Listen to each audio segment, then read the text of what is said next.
Ashen Horizon, the Mortal Crown series. Book 1. Anders Magnus Grey. Epigraph.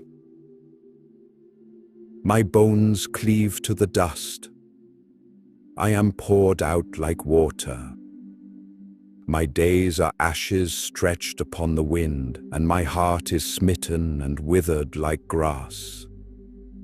Yet you, O Lord, shall arise and have mercy. You shall look upon the broken stones and remember dust.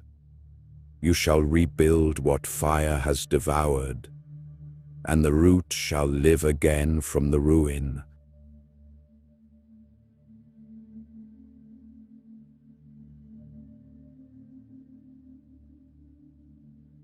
Prologue.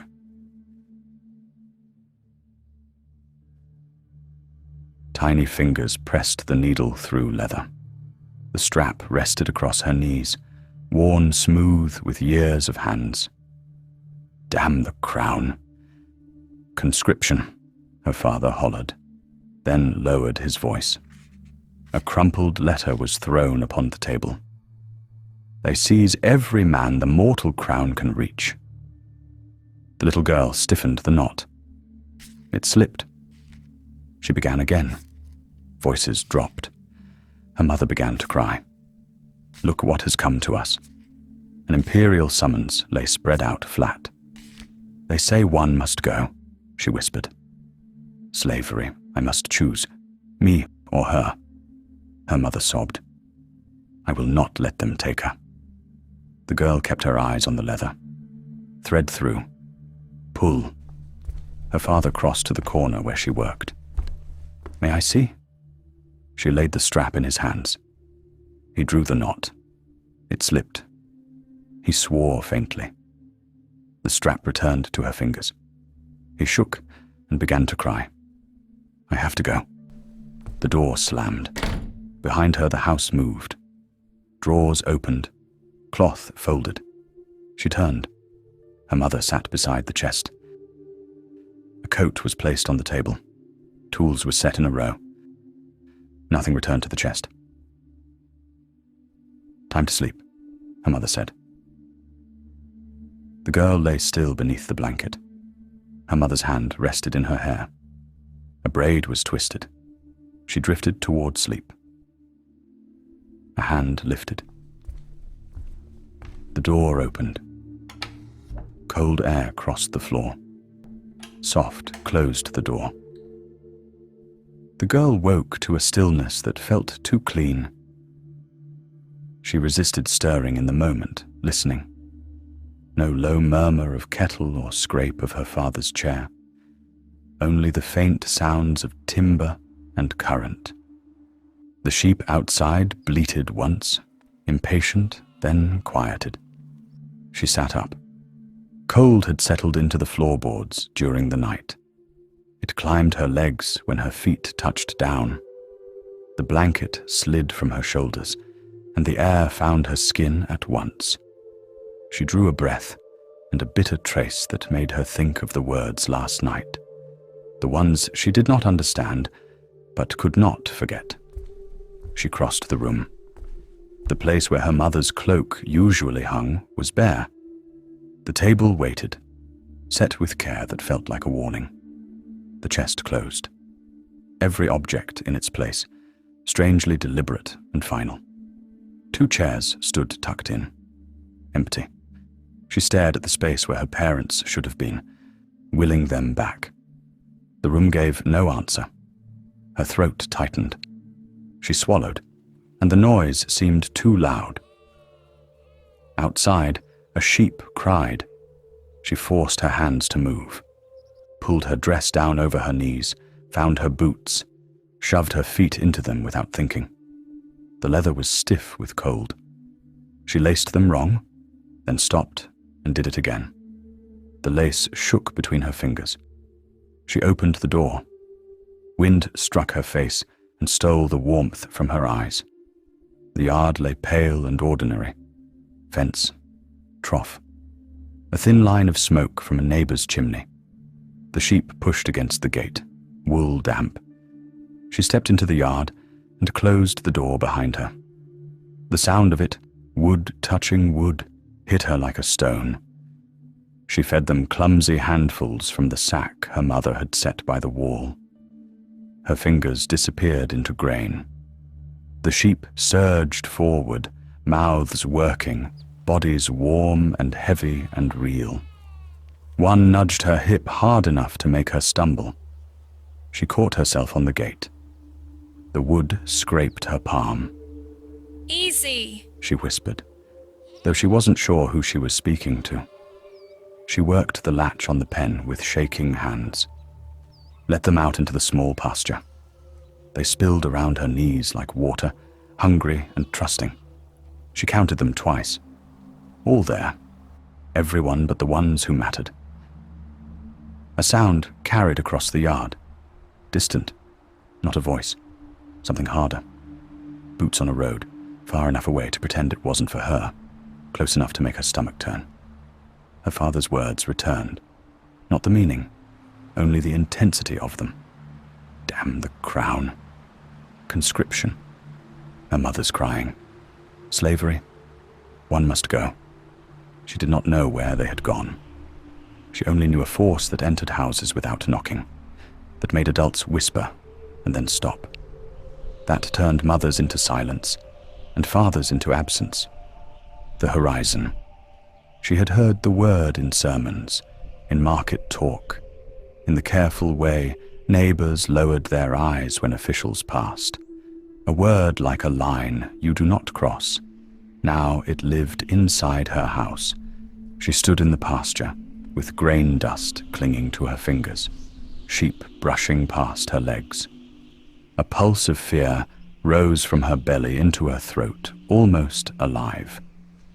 If they could take her father, they could come again. If they could make her mother cry like that, they could make anyone disappear. She looked back at the house. Quiet, orderly. Her chest hurt with a strange pressure, unfamiliar and hollowing. She wanted to run inside and hide under the blanket and pretend to sleep again. Pretend she was still a child with parents near, arguing about adult things. But the sheep had to be fed. The gate had to be latched. She wiped her hands on her dress and stared down the road, trying to see past the bend, trying to see who had taken them, trying to see the nature of her own life after this morning. She wiped a tear. "Mama." She called. Nothing appeared. "Father." Her voice thinner.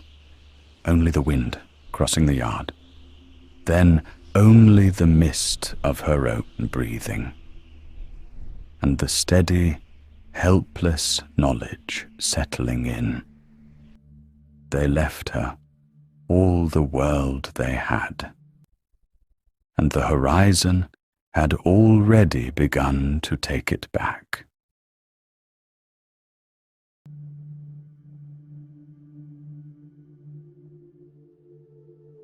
Invocation, a forgotten beginning.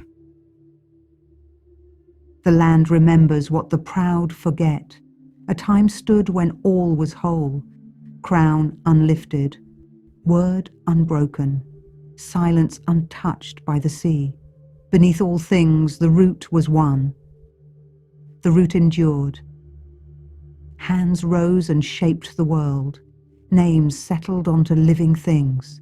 Borders cut through open ground. Power clothed itself and called it order. Under every name, something deeper held. The root endured. A blow came and the whole fractured. From that breaking, 5 were carried apart. A field drew one to its grass. The earth closed around one in its keeping. Fire bore one in plain sight, one bound to the body of its bearer. Ice held one in place.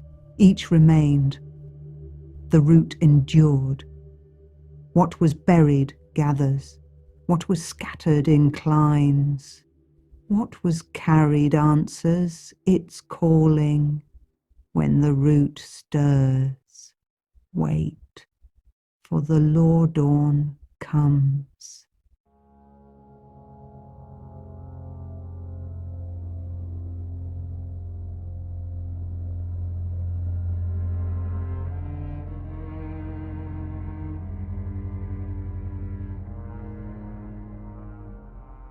Chapter 1. The Burial. In my haze, my being shifts. It turns against the mortal crown. I had buried kings before, but never my wife. The voice beside me is tentative, almost afraid. Erica, are you all right? I offer a brittle smile. My right hand closes and opens at my side. The knuckle shifts beneath the skin, one thicker than the rest, swollen at the joint where an old blade had changed its shape. I crack the hand once, then let it hang. I am standing yet. I murmur, eyes low, feigning strength I do not feel. Damp wool clings to my sleeves and gravel shifts beneath my boots. A stone rolls under my heel. Each step presses into the earth, soon erased. The sound is subdued, nearly lost beneath the constant cadence of those walking ahead. I don't need to look to know how they move. Shoulders bowed beneath the weight of mourning. Heads dipped in reverence or resignation. For them, sorrow shared. For me, solitude in its withering form. Adelheide's casket is simple. She deserved better. Sorrow stumbles through its own smoke. Dust clings to my robe. Pale streaks. A quiet omen of what we become. Then a restless breeze stirs. It tugs at cloaks, loosens strands of hair, rattles the hems of our grief, but does nothing to stir the hollowness inside me. I follow, not by choice. My hands hang at my sides, cold stiffened. Today is about the slow, leaden press of finality. I am carried forward by something ancient and unseen. Duty, perhaps. Habit. The soft rhythm of feet against stone guides me forward, and though I know where this ends, I do not know what part of me will survive the arrival. Gravel yields to grass. The crunch beneath my boots fades. A lull settles over the trampled field. I step into a worn rut where wagon wheels once passed, curving gently toward the water. The aroma here changes, sharper, sweeter. It carries the scent of tilled earth, damp leaves, and distant kelp. The breeze roams freely across the meadow, unburdened by stone and grief. I breathe it in, hoping to quench my hollowness. Beyond the thinning edge of land, the water lies still. A great silver pane reflecting a sky with no expression. It stretches out, vast and unfeeling, indifferent to the weight I carry. The tide is low, pulling back to reveal a dark ribbon of glistening sand. I pause at the edge, eyes tracing the distant curve of shore where land and sea vanish into fog. How many times had she stood here, watching the tide breathe, listening to the sea murmur its secrets? I try to summon her, the way her head tilted when she listened, the quiet way she folded her hands as if cradling something invisible. But memory betrays. I see the edge of her smile, the wind in her hair, but each image vanishes the moment I reach for it. Smoke, swallowed by wind. The air shifts through grass. Voices echo. They approach. I hear them before I see them. The low drone of footsteps pressing softly into the field. Some slow and deliberate, others waver, unsteady under the burden. I fix my gaze on the horizon. I stay facing forward. Their presence gathers around me, drawing close as tidewater. A silent circle forms. A hand brushes my sleeve, gentle, uncertain. my daughter. Her face is pale and composed, but the tension in her jaw reveals the effort. Behind her, neighbors, kin, fragments of a broader past. Murmurs swirl at my elbows. I stand taller than all of them, a weathered tree bending in the wind. Around me, the mourners arrange themselves in the solemn disorder of loss. Some clasp hands, some fold arms, all brace. The direction shifts again, bringing with it the scent of horses, damp wood, and the soil that waits to receive its share. My hands curl inward. I thought myself prepared for this ritual, this vain attempt to name the ache. But grief does not follow liturgy. It slips into hidden places and wounds us without warning. Throats clear. Parchment rustles. The repose thickens. They are waiting. I do not turn. I focus on that thin line where the sea meets the sky and let the words begin behind me. The voice rises, controlled, warm with age but firm, lifting above the hush. We are but dust and ashes, no more meaningful than a potato, until the great and terrible day when hope rises again. A subtle ripple stirs the crowd. A few heads nod. Some shift, uncertain. I remain silent. The words, familiar. How many times have I spoken them? How many graves? Before faces collapsed by grief, how many times have I believed them? A potato? Is that what we are? Interred beneath the earth, awaiting resurrection when the world deems it time. The wind rises, lifting the edge of my mourning robe, snatching the words away before they can sink too deeply into the marrow of those gathered. I glance sideways. My daughter stares ahead, unmoving, her fingers clenched. A few children fidget, confused, restless under the burden of stillness. Tears fill my eyes. I blink, only for a wing beat, a sigh. If I linger too long in darkness, I may not open them again. So instead I raise them, past the mourners, beyond the grave, toward the endless grey of the sky. Dust and ashes, buried and waiting, but I am no longer certain. The ropes creak, a taut groan of hemp straining beneath weight. My eyes follow the slow descent. The coffin sways slightly, resisting gravity as if a leaf caught in the eddy of a stream. An open top. The oiled cloth catches the light. A fleeting gleam, then it is gone, swallowed by shadow. Darkness waits below, patient, indifferent. Heads bow. Others watch, like I do, unmoving. My fingers ache. They yearn to grasp something solid, something living. But there is nothing to hold. The ropes slip through roughened hands, careful, reverent. No jolt or sudden drop. Only the slow, final descent. With every inch, something in me sinks too. A breath catches. Sharp, unwelcome. The box disappears. The creak of rope drawing upward is the only sign that the end has come. I tell myself to look away. I don't. I can't.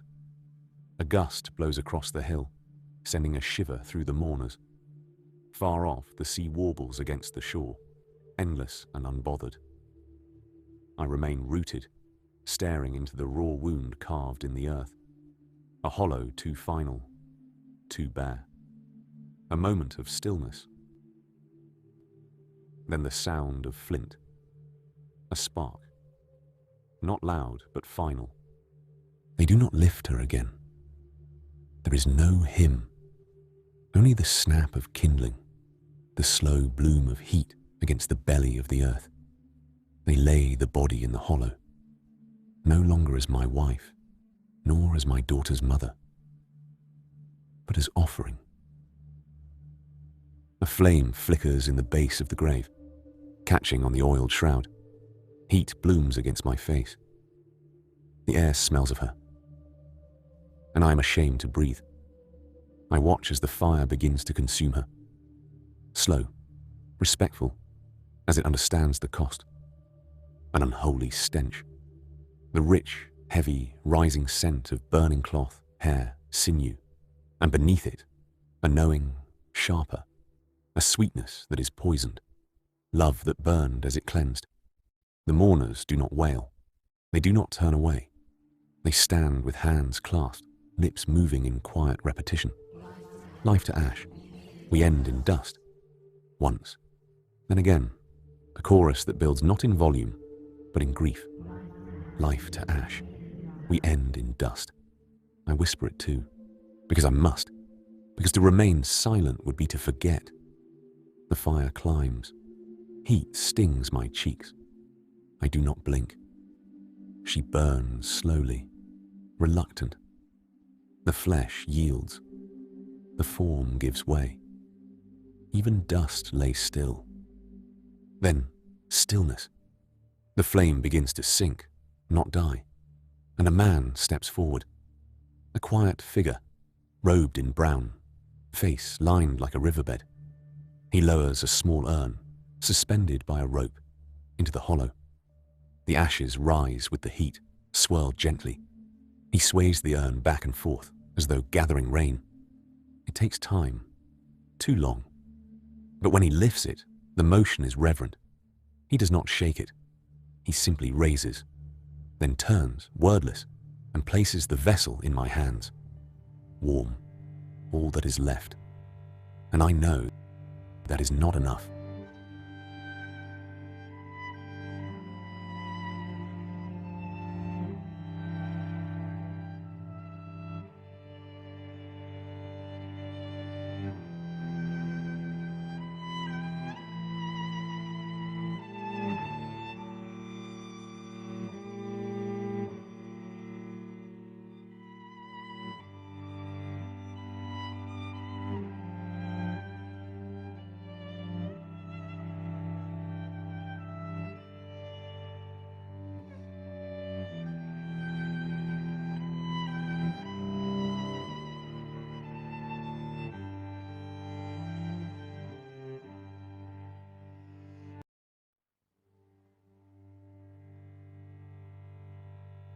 Chapter 2. The Weight of Living. I turn. My daughter is there. Her eyes glisten, but a smile haunts the corners of her mouth. She steps forward, and I open my arms without hesitation. She folds into me. Her embrace, fierce, unspoken words buried in our silence. I hold her tightly, anchoring us both in what remains.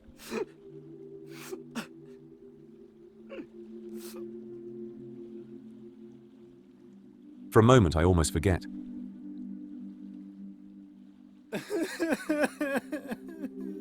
Then, the forgetting feels wrong.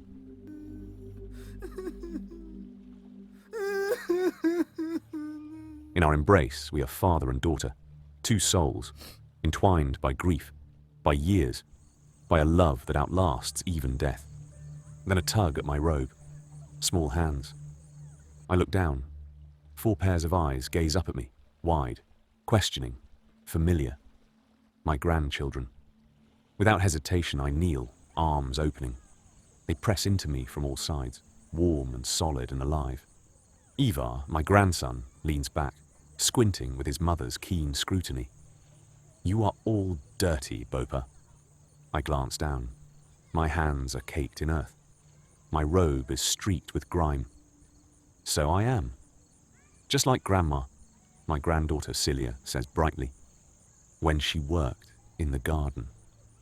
A chuckle escapes me, unbidden and true. Yes, just like her. We sit in the grass together. Brynja, the eldest, leans her forehead into my shoulder. Her thick, dark hair smells of rain. Celia tucks herself under my arm, her blonde head nestled at my chest. Sela trails in last, long red hair tangling across my knees. Ivar climbs into my lap without invitation, as he's done 100 times. I ruffle his curls. He grins, eyes full of old wisdom. The grass beneath us is cold, noticeably so, but not enough to move us. She hated wet shoes, Brynja whispers. I nod. She'd kick them off, walk barefoot, even through mud. Said wet shoes were for liars, Celia giggles. She did, I laugh low. Said dry feet tell the truth. Selah plucks at blades of grass. She used to race me around the orchard. I always beat her. Fast legs, I mutter. You are very fast. Not me, Ivar says solemnly. I get my legs from a bear. A fast bear, I reply, trying not to smile. A nice bear, he insists, tugging my coat. Nice like Nana. Yes, I whisper, and strong like a bear too. She called me her little talker, Ivar adds proudly. She called me a whirlwind, Celia beams. She called me the boss, Brynja says, quieter. Selah glances up, hesitant. What did she call me? I touch her cheek. She said you were sunshine. Their faces brighten, radiant with remembered love. The wind plays at my collar. I remain still. The weight of them, knees, elbows, soft cheeks, is sacred. She said you snored like a mule, Celia grins. I feign a wounded sigh. Was that me? Worse than 3 mules, Brynja says, laughing now.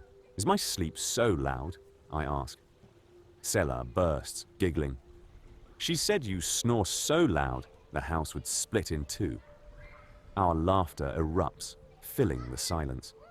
Even Ivar shakes with mirth, his head buried in my chest. The sound catches me off guard. Their laughter moves through me, a wind through an empty house, warm for a moment, then gone. And for a moment, just a flicker.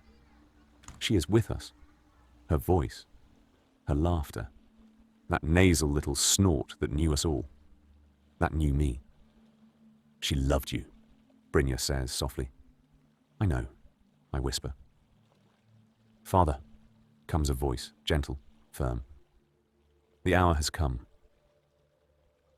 I nod. The children climb to their feet.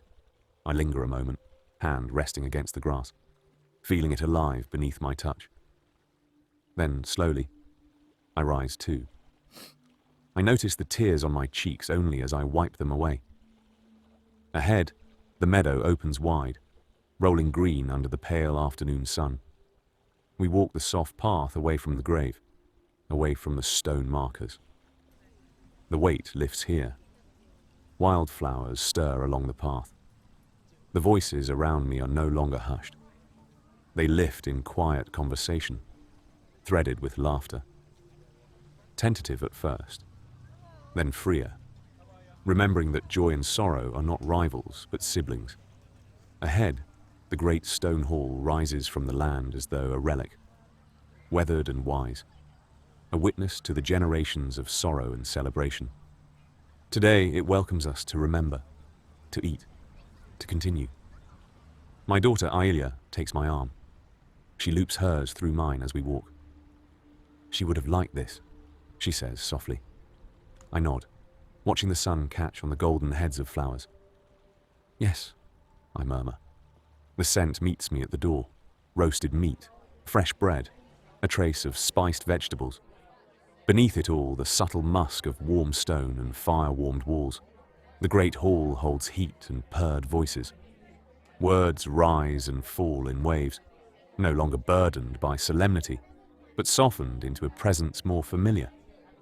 Plates pass, cups clink, knives and forks scrape gently against wood and clay. The music of the living. I move among them, exchanging nods, accepting a hand briefly pressed to my shoulder. She knew these people for years. They are kin and neighbors, fellow workers at the harvest, singers at births, friends at celebrations. Their presence now is balm, their laughter the echo of hers. I take a place at the long table and lower myself onto a bench. Something in me withdraws. I glance about the room, searching unconsciously for familiar faces, the old pattern of habit. But what I find more clearly than presence is absence. My mother, Lady Heli Anai, is not here, nor are the men with whom I sat through decades of law, of philosophy, of imperial strategy. Gone are the ones who shared the high tables of influence and power, who debated ideals under polished chandeliers and left grief for the common folk to carry. And this is the beginning of my epiphany. I should not have expected them. I remind myself of that. The life I shared with her was separate, deliberately held apart from the systems of rule. I thought I could live in both realms without either consuming me. But now she is gone, and I am stranded between them. The boundary breaks. I stand in the rift, unsure where I belong. A hand touches my arm, Ilia. She leans close, fingers warm against my sleeve. She does not speak, only a look, small and full of knowing, before turning back to the conversation beside her. She understands. Around me, the world spins on. The hearth crackles. The scent of onions and rosemary lingers. Voices braid together as smoke. But I sit hollow in the center of it all. The heat of the room does not touch me. I do not eat. The bread is warm. The stew is rich, fragrant with herbs she once grew in terracotta pots outside our door. But my hands remain idle. My hunger is gone. I push the bowl aside. I stay because it is expected, because grief must sometimes wear the mask of duty. My gaze drifts, not to the people, but to the spaces between them. The flicker of candlelight catching on eyes. The curl of a smile in a quiet corner. I should be comforted. Instead, my mind turns backward, slipping through the present into what once was. She was warmth in winter, laughter in quiet rooms. I see her hands kneading dough in the amber morning light, hear her humming, tuneless, gentle, while stirring a pot or mending a sleeve. She would look up from her task and smile at me, only me, as though the cosmos was hers to share, and I the chosen recipient. The room continues. Conversations swell and recede. Dishes clatter. Bread is broken. I fold my hands in my lap, will myself to return. But the thought lingers. She is gone, and I remain. The hall feels too warm, too full. The laughter of others becomes a weight against my ribs. Quietly, I slip away. Outside, the air slices clean. The sky is overcast, pale clouds drifting, thoughtless ships across the horizon. A breeze stirs the tall grasses, and the scent of late summer clings to the earth. Wildflowers, meadow thistle, the sharp tang of the sea. I breathe in the brine-heavy wind. It steadies me. Here, at the edge of all things, I feel distant from empire, from the rituals of power and ceremony. This place, shaped by her hands, her laughter, bears no seal of law or crown. She had lived deeply here, creating pottery with clay drawn from these very shores, sharing food and friendship with those who now mourn her. Her voice had risen with the seabirds, stirring the morning fire, singing half songs to herself while shells clicked beneath her feet. The empire will not mark her death. There will be no mention in the ledgers of state, no pronouncement in the halls where I have argued the fates of nations. Her name will go unspoken among men who trade in legacies and law. I grasped then that the empire I had served so faithfully had never learned the heft of a single life. It counted provinces, ships, tribute, victories, but it did not count her.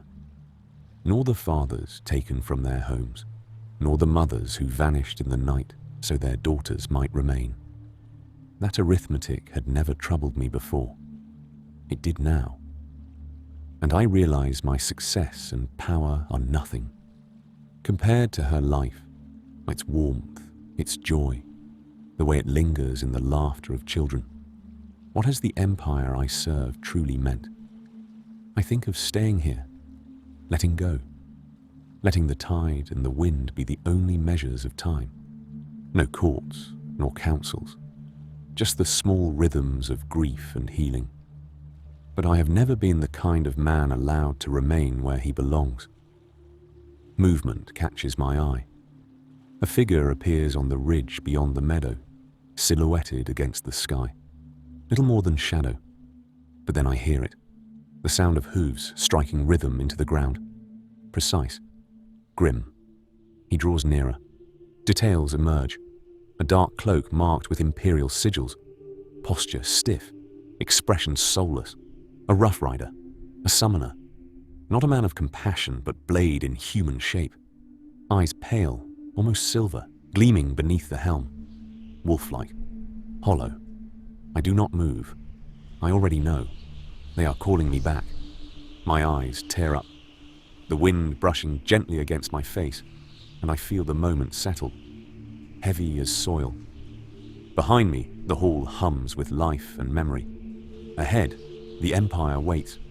Impatient, the rider crests the final rise. His horse, sweat-lathered, nostrils flaring, paws at the earth. Dust curls around them. He reins in, does not bow. "My lord," he says, "you are summoned." I had scarcely given my wife to the earth before the empire came to claim what remained of me. I say nothing. Instead, I look toward the sea. I remember her hands digging for clay beneath the surface of the sand, her laughter echoing across the tide, the firelight in her eyes as she molded beauty from mud, the joy she gave freely. I think of what I have lost and what remains. The wind howls across the grass, urging, waiting. I breathe in, I breathe out, and then, slowly, I turn.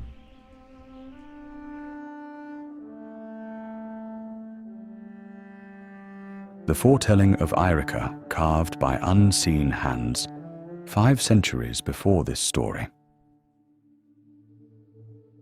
When the stone was broken again, and the widow's name was given back to the sea, the lost were drawn, unbidden, into the circle never closed. A voice rose out of flame, not spoken, yet heard, and what had been scattered inclined toward it. They came after one who did not call, and were gathered without summoning. He had walked in service to the principalities before he walked beneath the ash. 5 were taken into the same reckoning, 1 to fire, 1 to fracture, 1 to waning, 1 to refusal, 1 to the bond that does not loosen.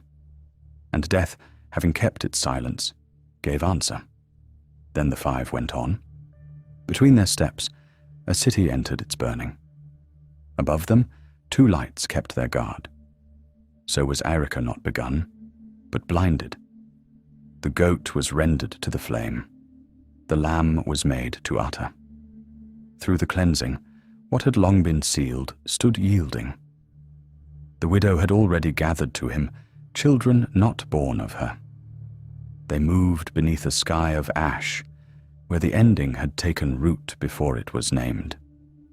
They bore the scattered toward a wholeness none among them could yet behold.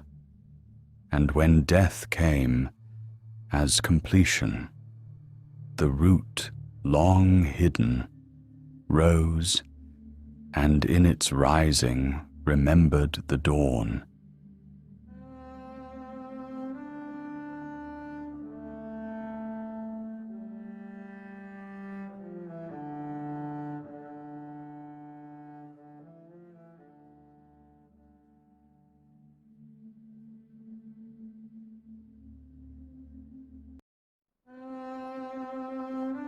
Chapter 3. The Citadel Above the Tide.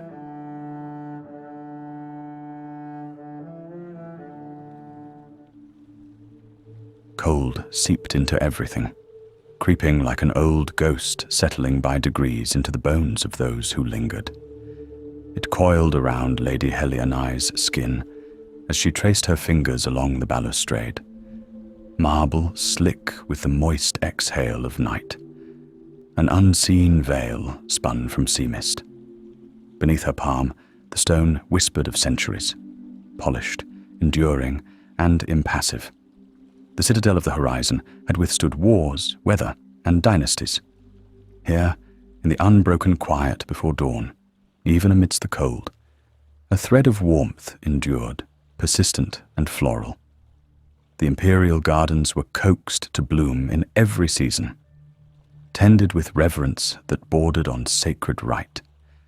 Their fragrance invaded every corridor, clung to every robe, ghosted every breath taken within these ancient walls. Beneath it, a sharper note threaded through. The brine of rivalries, subtle and salt-soaked. Far below, the docklands were already stirring. The shouted bartering of spices and silk rose faintly through the mist, blurred and softened by distance. The citadel of the horizon stood far above, poised as a falcon on a crag. Alabaster walls catching the tentative bloom of morning light, glowing with a cold grandeur. A fortress of politics, built for edicts and executions alike. Here, treaties were signed, rebellions suppressed, alliances conjured or dismantled. Proud, patient, and ever calculating. Heli stood alone on the outer balcony of the Emperor's tower, motionless. Keeper of the imperial archives. Almost a queen by blood, but born a scholar. Decades older than she appeared, endowed by her proximity to the mortal crown. Her deep indigo gown bore gold-threaded symbols denoting rank and duty. She watched the city below, as one accustomed to high places, without awe or sentiment. One finger extended. She flicked a blossom from the railing, blackened, rotted. She sipped her mulled wine. The ceramic cup was refined, painted with the imperial crest of the Law Guild. Her grip, however, was not delicate. Behind her, a faint tap, shuffle. Tap broke the settled calm. A stooped attendant moved among the balcony lamps, trimming a wick that had grown wild in the night. His robe was a patchwork of candle wax and patience. The flame bent toward him, obedient. "There," he murmured to it. "Behave, and I shall try the same." The light steadied. He nodded once and went on, the rhythm of his cane trailing behind him. A hint of malt and pipe smoke lingered, earthly amid the perfume of flowers. Heli did not turn. Her gaze drifted to the harbour. Not to the bustling lanes or proud imperial galleys, but to a silhouette unmoored at the edge. A ship of unfamiliar build.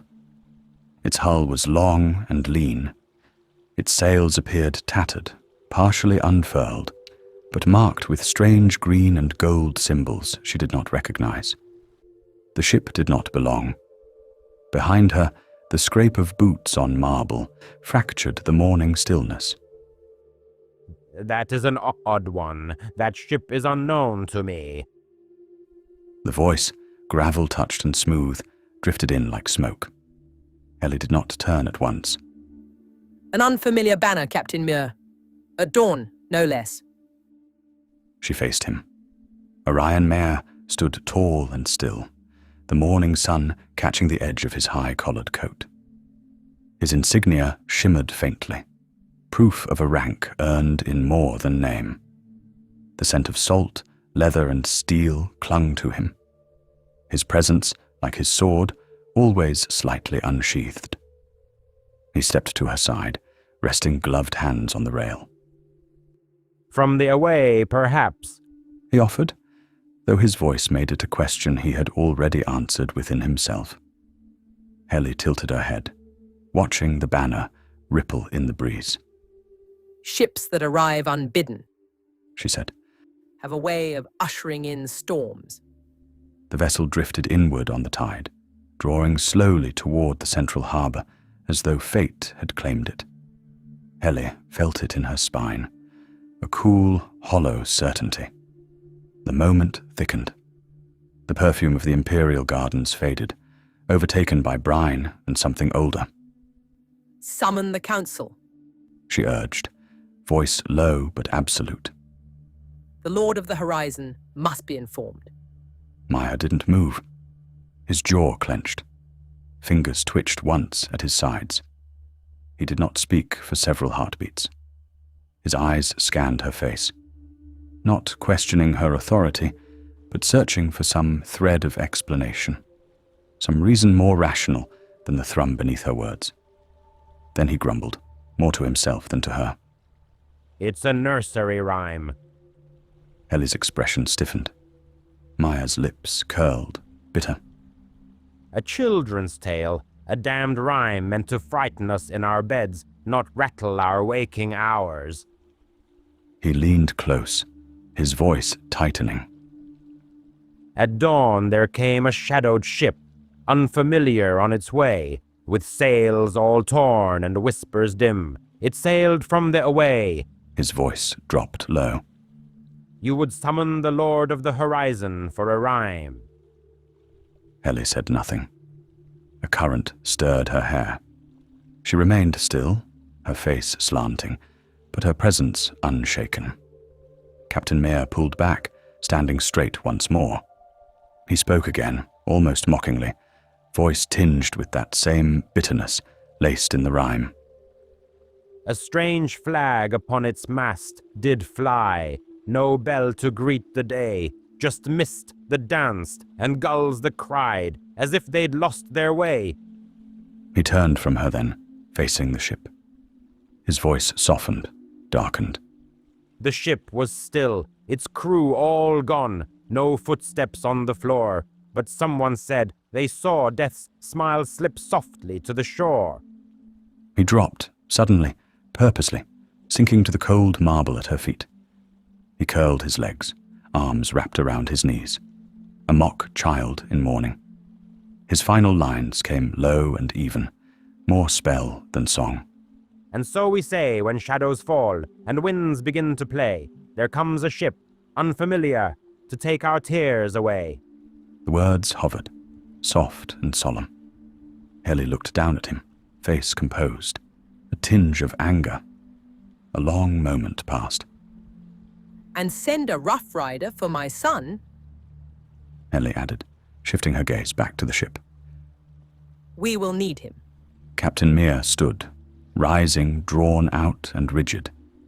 His eyes held to her, and this time the jest had left them. Summon the council? He repeated, voice clipped, deliberate. You would have the Lord of the Horizon informed of a ship? He let the word hang, too thin and plain, like a blade he no longer trusted to cut. Time stretched between them, taut and waiting. He exhaled sharply, mist blooming in the chill, and gave a curt nod. With a pivot of his heel, he turned, boots echoing across the marble as he strode toward the arched exit. As he went, his frustration found voice, grumbled just loud enough to be heard. I am a captain, not a courier for bureaucrats. The tone wasn't sharp. It was tired. The weariness of a man long accustomed to commanding ships, not delivering riddles. Helle didn't reply. She watched his back disappear into shadow, the sound of his footsteps swallowed by the quiet vastness of the tower. The sea answered instead. Its whisper curled around her ankles, cold and insistent. She looked down into the dark waters below the tower. It is also a prophecy, she said softly.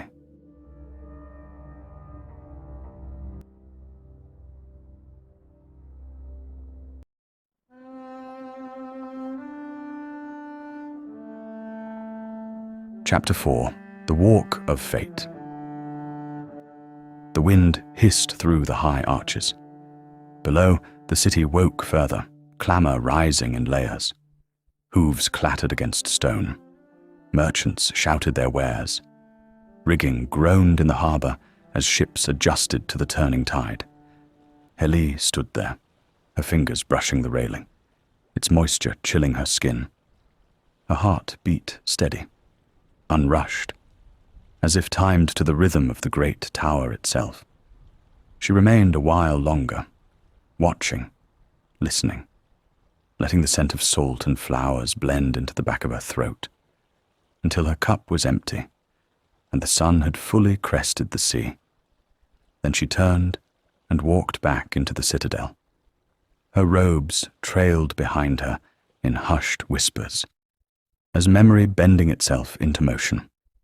She passed through winding corridors, unhurried, assured. The muted quiet of the upper halls gave way to the pulse of the stronghold.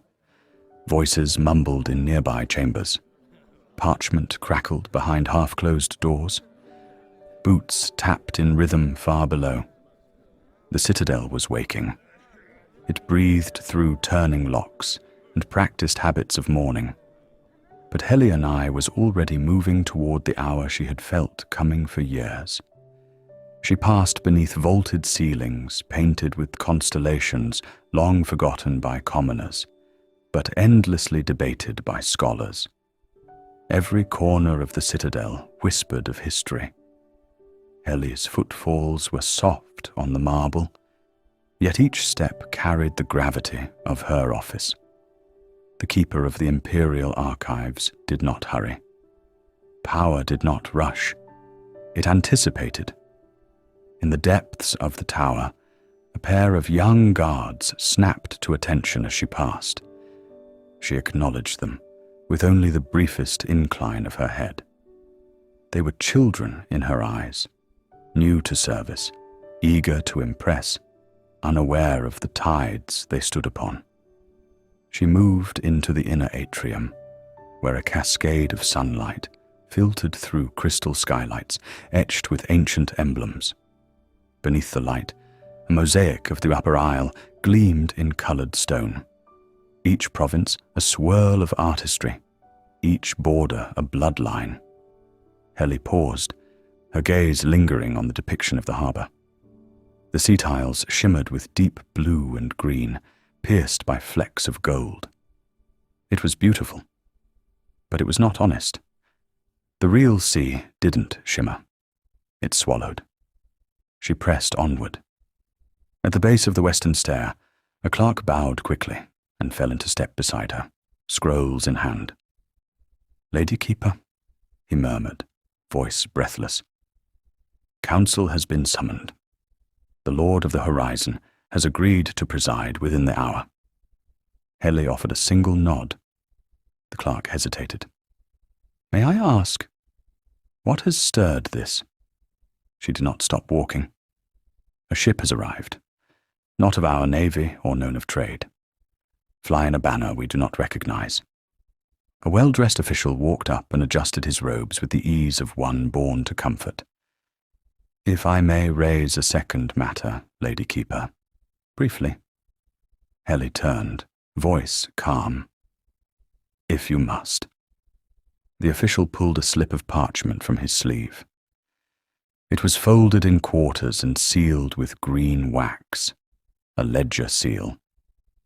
Not political, bureaucratic, the kind that kills by paper. He unfolded the parchment. "A petition has resurfaced, a concern about certain views." A short silence. Through the archive's whisper channels, Heli's voice cooled. "A clerk?" The official shrugged. "A minor scribe, an aide who reads too much." He handed her the parchment. Heli did not take it. "The question is not a student this time," he said. "It is the professor, Eiriker." Heli finally spoke. "My son." The word silenced the space. His face blushed slightly. "Adopted. Then I trust the matter will be managed internally." Heli's voice was stone. "It will be." He bowed, too shallow to be sincere. "The ship is of greater concern," she said. And though the group in the hall resumed its posture, None of them had stopped watching her. A clerk faltered in his stride. "Is it from the away?" the clerk asked quietly, as if naming it might wake it. Helly did not answer. She didn't need to.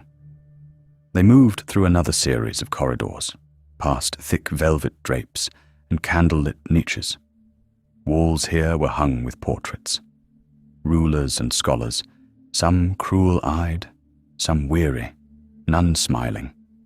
These were the minds that had shaped policy, rewritten law, silenced revolt. Helly's own portrait would one day hang among them. Not yet, but soon. She entered the council chamber through the eastern arch, pausing at its threshold. The chamber was circular, lined in black wood and brass, with high-backed chairs positioned in a sunburst around the central dais. Light from above streamed through a stained glass dome, depicting the founding of the isle, casting fractured color across the table. Already, murmurs filled the space. Cloaked figures entered in pairs or stood in whispering knots, their expressions veiled and calculating. Lords, envoys, high scholars, naval stewards, faces she had known for decades. Some allies, some not. They fell silent when she entered.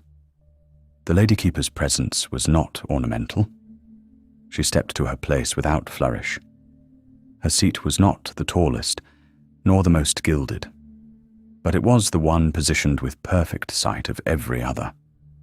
She sat with quiet purpose. Soon the chamber would be filled, and the Lord of the Horizon would arrive. But even now, Healy felt it beneath the polished civility, a ripple of apprehension.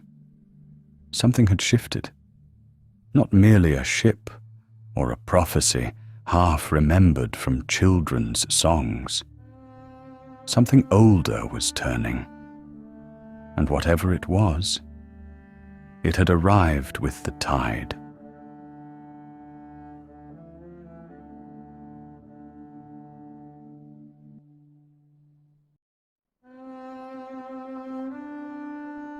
Chapter 5. The Emperor's Nightmare. The previous night pressed against the towers of the upper isle. The weight of revelation withheld. The sky had hardened into bronze. Every star looked hammered into place by exhausted angels. The citadel of the horizon slept uneasily. Its lamps guttered within glass throats. Its corridors groaned with the creeping rhythm of tired beasts. Banners hung without motion, heavy with the Empire's own fatigue. High above the rest of creation, within the Imperial Tower, the Emperor sat, wakeful. He had dismissed attendants hours ago. The chamber around him had been built for stillness. Pillars of veined alabaster, walls veiled in bronze that caught the faintest glimmer, then fed it back as liquid dusk. At the chamber's heart stood a pedestal of black glass. Upon it rested the mortal crown, its arcs of gold interlocked with veins of obsidian. So deep they seemed to drink the flame of the lamps. Sleep eluded him, as the sea evades containment. Thoughts marched across his mind in solemn processions. Treaties signed, laws rewritten to resemble faith. He rose. Bare feet touched the marble, cold as lunar crystal. The air grew dense, charged with the quiet expectancy that precedes storms. He approached the pedestal. The crown gleamed brighter, and within its depths he saw shapes forming. Rivers burning backward into their sources. Cities flowering from powder. Faces turned upward in the moment before judgment. The vision flickered, dissolved, returned. A thread of heat slid through the room. The Emperor felt it coil along his spine, gentle yet absolute, as if invisible fingers traced the architecture of his bones. He halted an arm's length from the crown. The glow spread outward, painting his hands in alternating gold and shadow. The crown exhaled light. He smelled the heat of a forge, the scent that precedes thunder.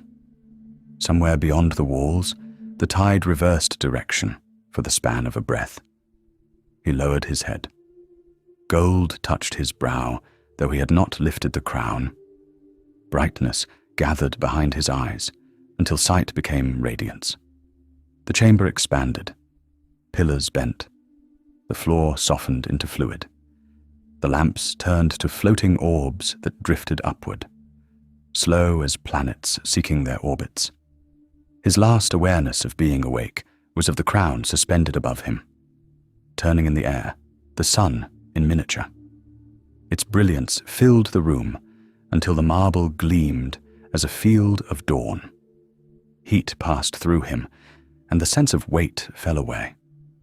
A sound began, a tone deeper than music, as if the world's foundation had begun to sing.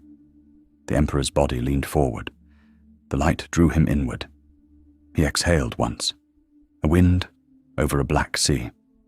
The tower dissolved. The isle fell away. Only radiance remained. He entered the dream. He rose to a surface that was not sea, but silence made visible. It stretched to the edges of creation, black and luminous, a skin of shadow over fathomless brilliance. Each step he took spread rings of gold. They fled from him as though unwilling to carry his weight. Then came the voices, high, delicate, older than the wind. Children, their tones clear as glass struck by fingernail. The first verse reached him across the still expanse, a memory unbound from time. At dawn there came a shadowed ship, unfamiliar on its way, with sails all torn and whispers dim. It sailed from the away. The sound trembled through the dark. Mist gathered around the words. From it stepped figures, small, each veiled, their candles burning without flame. They walked on the surface without disturbing it. Reflections delayed a head's nod behind them. Their eyes shone like trapped embers. Their song continued, slower now, closer. A strange flag upon its mast did fly. No bell to greet the day. Just missed that dance and gulls that cry, as if they'd lost their way. The Emperor's pulse matched the rhythm. His muscles pulled into the music's measure. The sea rippled outward from their steps, forming circles of dull crimson glow that rose and dissolved. His reflection quivered beneath him, mouth opening in silent mimicry. A shape stirred in the mist beyond them. The sea bulged upward, as though something beneath it drew breath. Then the prow of a vessel surfaced. Vast and black, water streaming down its sides in ribbons of silver fire. The rhyme changed. Its cadence deepened, and its sweetness bent toward prophecy. The ship was still, its crew all gone, no footsteps on the floor. But someone said they saw that smile slip softly to the shore. The Emperor's vision widened into luminosity. He saw upon the shore a form wearing his own crown, seated upon a throne of salt.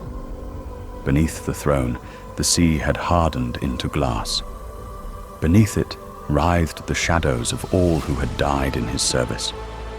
Their mouths opened, yet the sound was the tolling of bells beneath water. The figure on the throne looked up, and its eyes were mirrors filled with his own reflection. He felt the crown upon his brow begin to burn. The pain was not of flame, but of awakening. The agony of a mind remembering itself too completely. The children sang on. Empty shell and a burning crown, its gold to glass shall run. His shall figure with its sunny's ray, shall be undone.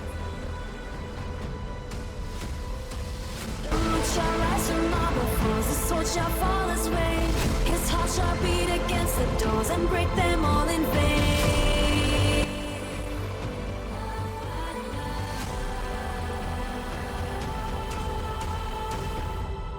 The sea answered the rhyme.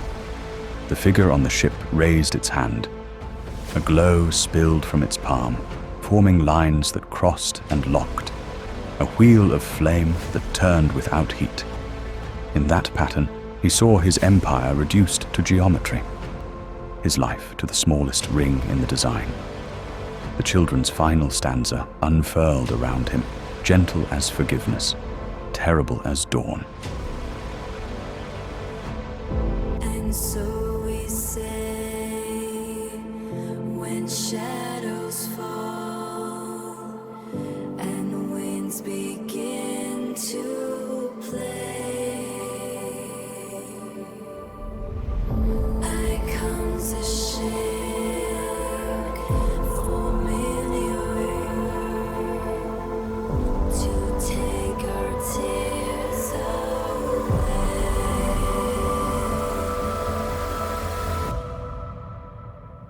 The corridor shattered.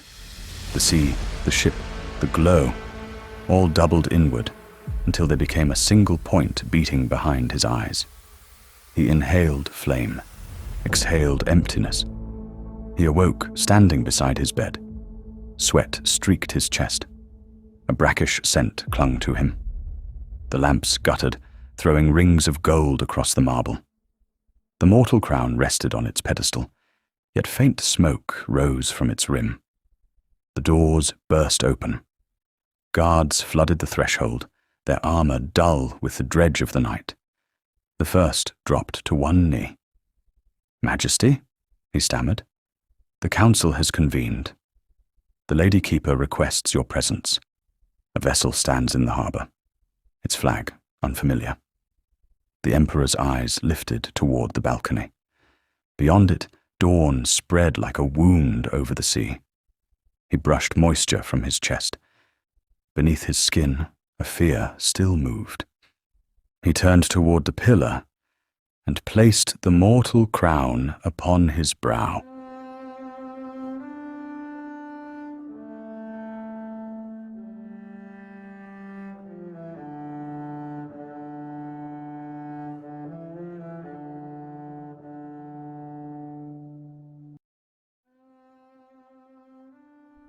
Chapter 7.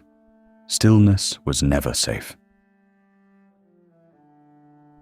At the far end of the council hall, the ceremonial doors began to open, wide and slow. Light poured in, flooding the chamber with a momentary brilliance. Silhouetted against it stood the herald, draped in crimson robes embroidered with golden sunbursts, his staff gleaming with obsidian inlay. "All rise," he declared. His voice rang through the chamber with a gravity older than law. The Lord of the Horizon approaches. Every figure stood. From the hall's far shadows he emerged. The Emperor. His brow bore the mortal crown, a circlet of gold and polished obsidian. The light caught its rim, and it seemed for a heartbeat as though a flame circled his skull. He moved with grace so deliberate it stilled the room. His mantle swept behind him, a comet's tail, embroidered with constellations in silver thread. Each symbol told a story, each one mysterious to most. His face was cold marble. His eyes, oxidized copper, held neither warmth nor cruelty, only calculation. He did not walk like a man. When he ascended the dais and took his place upon the throne, everyone held still. Only when he had settled, his robes folding as liquid, did the herald speak again. His imperial majesty, regent the unyielding, lord of the horizon, protector of the tide-bound realms, sovereign of the upper isle. "Enough," the emperor pronounced. His voice was low. but it cut through the hall with ease.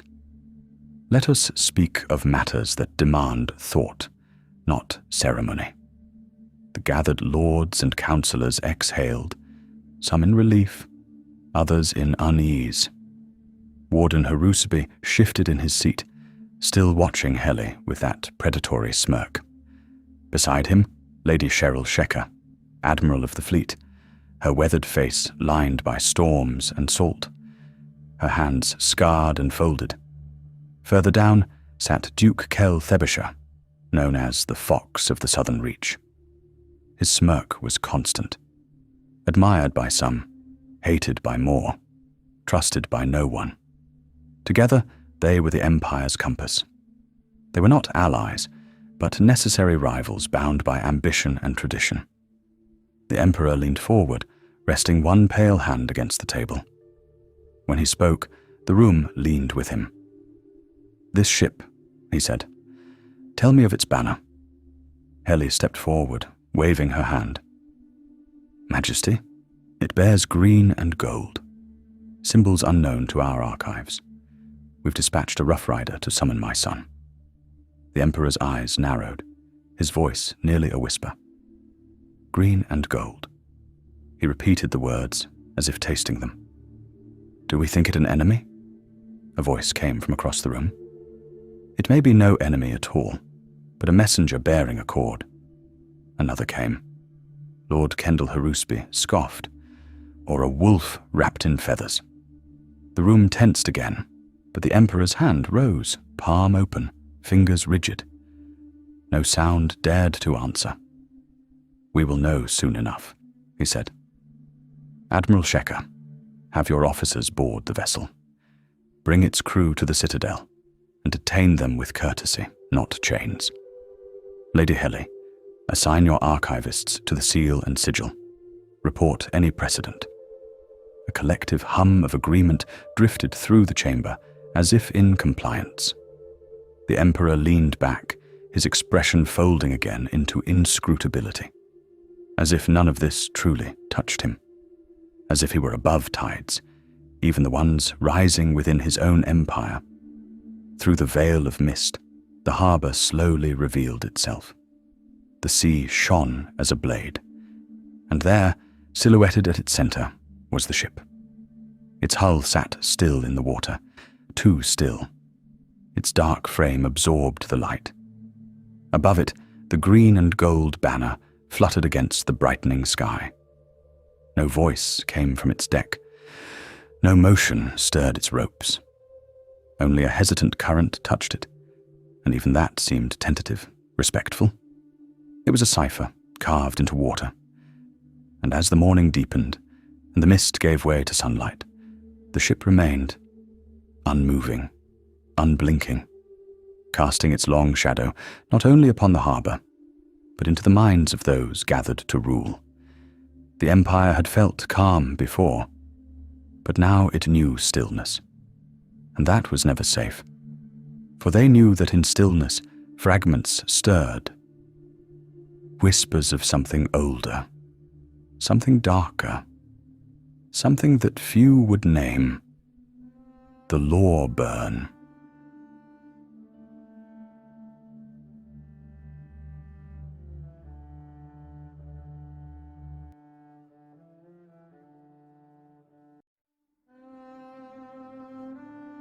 The Lawburner fragment, preserved in a Piru oral tradition.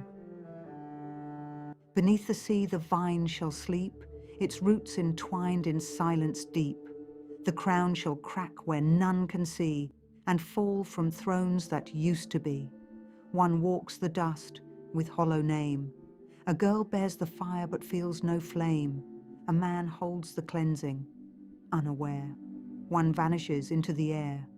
When roots break stone and stars go blind, when remains rest and none can find, when winds forget to cross the land, the fire shall rise without command. No herald speaks, no gate shall close. It burns the lie the dead impose. It takes the flesh that clings to breath. It parts the living from their death. The names engraved shall fade like skin. The just, the cruel, shall rest within. The earth shall groan, the rivers bend, and time shall find what will not end. Then shall the voice once lost be heard. Then shall the soil reclaim the word. Then shall the crownless king be known, and gardens bloom from ash and bone.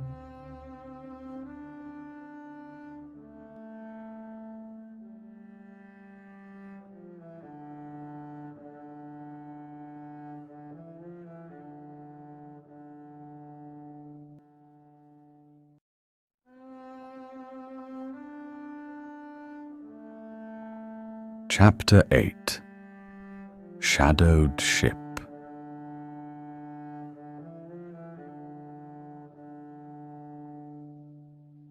The water looked forged from grey stone. Admiral Cheryl Shecker stood at the prow of her cutter as it slid through the mist, her breath a thin plume in the cold. The oars dipped without sound. Ahead, the vessel waited, dark, motionless, as if carved from the harbour's shadow. Hold. The cutter drifted until its hull kissed the ship. The knock echoed once and died. Hooks flew, lines tightened, armour clinked against wet wood. The Marines climbed. Shecker followed. A faint warmth rose through the deck beneath her boots. Scorched salt clung there. 12 figures sat along the starboard side, hooded, still. The grey cloth hung close, damp, lifeless. They might have been carved there. Rise. Shecker commanded. The sound went nowhere. She motioned forward. A spear tapped one shoulder. The wood snapped. 11 figures stood in perfect unison, turned, and faced the sea. Their movement carried the rhythm of a ritual remembered too well. They climbed the railing and stepped off. 1, 2, 3, until 11. The water received them and closed again. Only one remained. He sat at the stern, vast beneath his robe. Stand. Shecker commanded. The figure lifted his head, eyes like metal dulled by years underwater. Then he rose, higher and higher, until the masts seemed small behind him. The deck groaned. Shecker drew her sword. Form on me. The creature moved. The first blow crushed a Marine flat. Another lunged. His blade broke against the giant's arm. The return strike sent him spinning into the mast. Armor split. The scream ended fast. Steel clashed, rang, tore. The fight filled with the grind of effort, the wet pulse of blood. Shecker darted in low, sliced across the creature's ribs. The cut sprayed heat against her face. He turned, seized a fallen spear, swung. The shaft split 2 men aside as reeds. Shecker rolled beneath the arc, came up behind him, drove her blade deep into his back. The steel lodged. She pulled free, panting, hands shaking with the vibration of impact. The giant sagged to one knee. His breathing sounded as a forge cooling.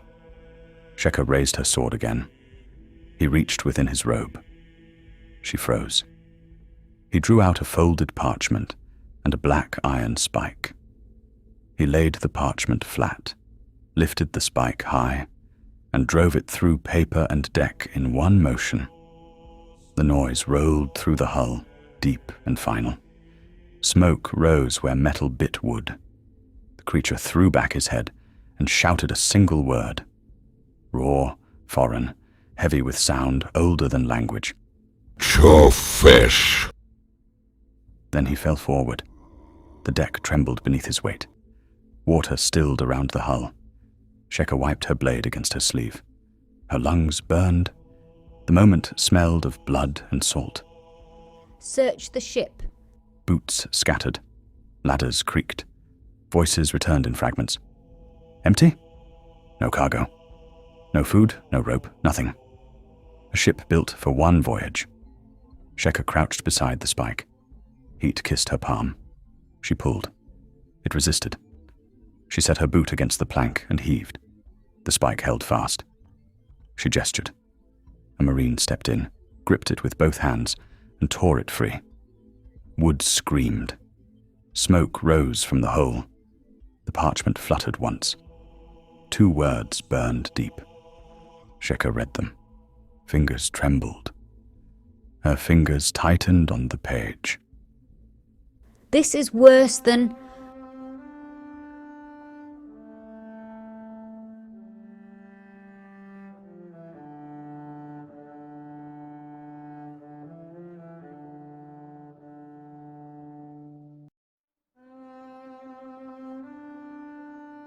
Chapter 10. A Seam of Empire.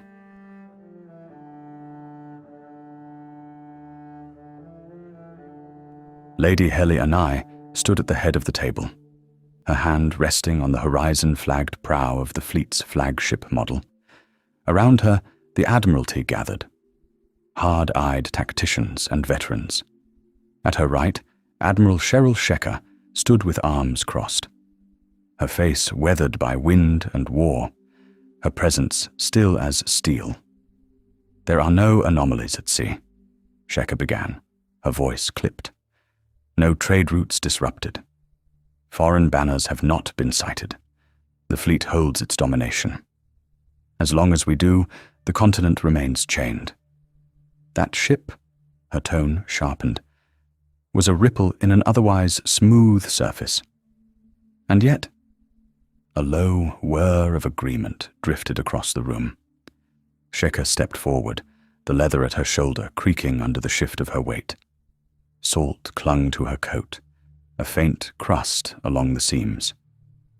"I walked that ship," she said. Her hand pressed flat against the table. The cloth wrinkled beneath her palm. The deck held heat. The wood had split inward. She lifted her eyes. Something reached it before we did. Heli leaned, her fingers brushing the map's gilded coastline. If the sea fails, She said, her voice low. the isle starves first. No one answered. The room held still. Even the candle flame narrowed, drawn thin by the weight of her words. Sheka nodded once, eyes narrowing. "Which is why anything that challenges the sea must be sunk before it learns to swim," But what if the sea is calm, Heli said. and the unrest rises inland? Lord Kendall Harusby leaned forward, smiling without warmth. "Rebellion," he said, "is as natural to the conquered as an ill temper. A few heads on pikes, and the rest will find their place." Heli's gaze turned to ice. And how many heads before the fields lie fallow, before our economy bleeds dry? Kendall's smirk remained, but it tightened. "Then we remind them who owns them." Sheka's voice interceded, sharp and laced with warning. "The fleet can choke a rebellion at sea, but the continent requires precision. Crush too hard, and we crush what sustains us." Kendall leaned back, folding his hands. "You think this ship sailed from Dariel? Or the Yinghao Dominion?" Sheka scoffed. "Don't be foolish. The Dariel live in deserts. I've never seen a Dariel ship. As for the Dominion, if it were theirs, we'd know by the hull alone. This was something else." The room stilled. Heli drew herself tall. Someone placed this before us, Heli said. intentionally, and they are watching what we do next. Every province, every harbour under our banner must see that the Upper Isle does not hesitate. The door creaked. Heli looked up, and her face softened. A tall figure entered, lean and sure-footed. His robe was simple, elegant. His hair, long and blonde, silvering at the temples. His face, noble and weathered, betrayed something deeper than age. Erica. Boots crossed stone. The room shifted around him, in both deference and recognition. He did not bow. He took his place. Her son. Adopted, trusted, feared and loved in equal measure. "I came as you bid, Mother," I said. The cheer in my voice was deliberate, but thin. Grief wove through it, unspoken, but present. I did. She replied. Her eyes studied me. I need clarity, not noise. The council cannot give it. I sat, posture balanced between ease and readiness. The ship, I murmured. it haunts you. She gave a faint smile. You've always had my eyes for reading shadows. It doesn't take prophecy. I said. A summons from a rough rider never heralds peace. An unknown banner, a ship in our harbour. It is not a tranquil week. No, She admitted, rolling a scroll closed. it is more than the ship. The airfields, stretched.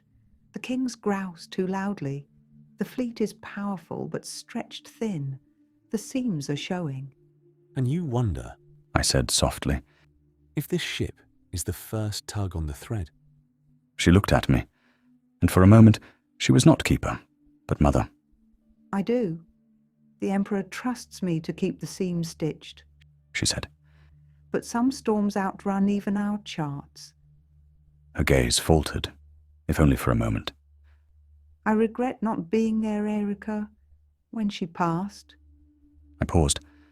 I leaned forward, voice quiet. You are not alone, Mother. You never were. My pain is not yours to bear. She placed a hand over mine, her touch warm, grounding. You've always been my compass, She said. but your path is not mine. You walk with thoughts. You teach the soul. That is no lesser calling. And yet, the divine often walk through men, not beside them. Perhaps our paths are not as separate as they seem. She held my gaze. Perhaps not. A long pause passed. Then she asked, almost reluctantly. What would you do? I considered her question. My eyes drifted toward the hearth, where shadows twisted, as thoughts not yet spoken. We are reacting too quickly. We do not yet know who placed this before us. She nodded. Then let us look together. Somewhere below, a bell began to ring. For warning.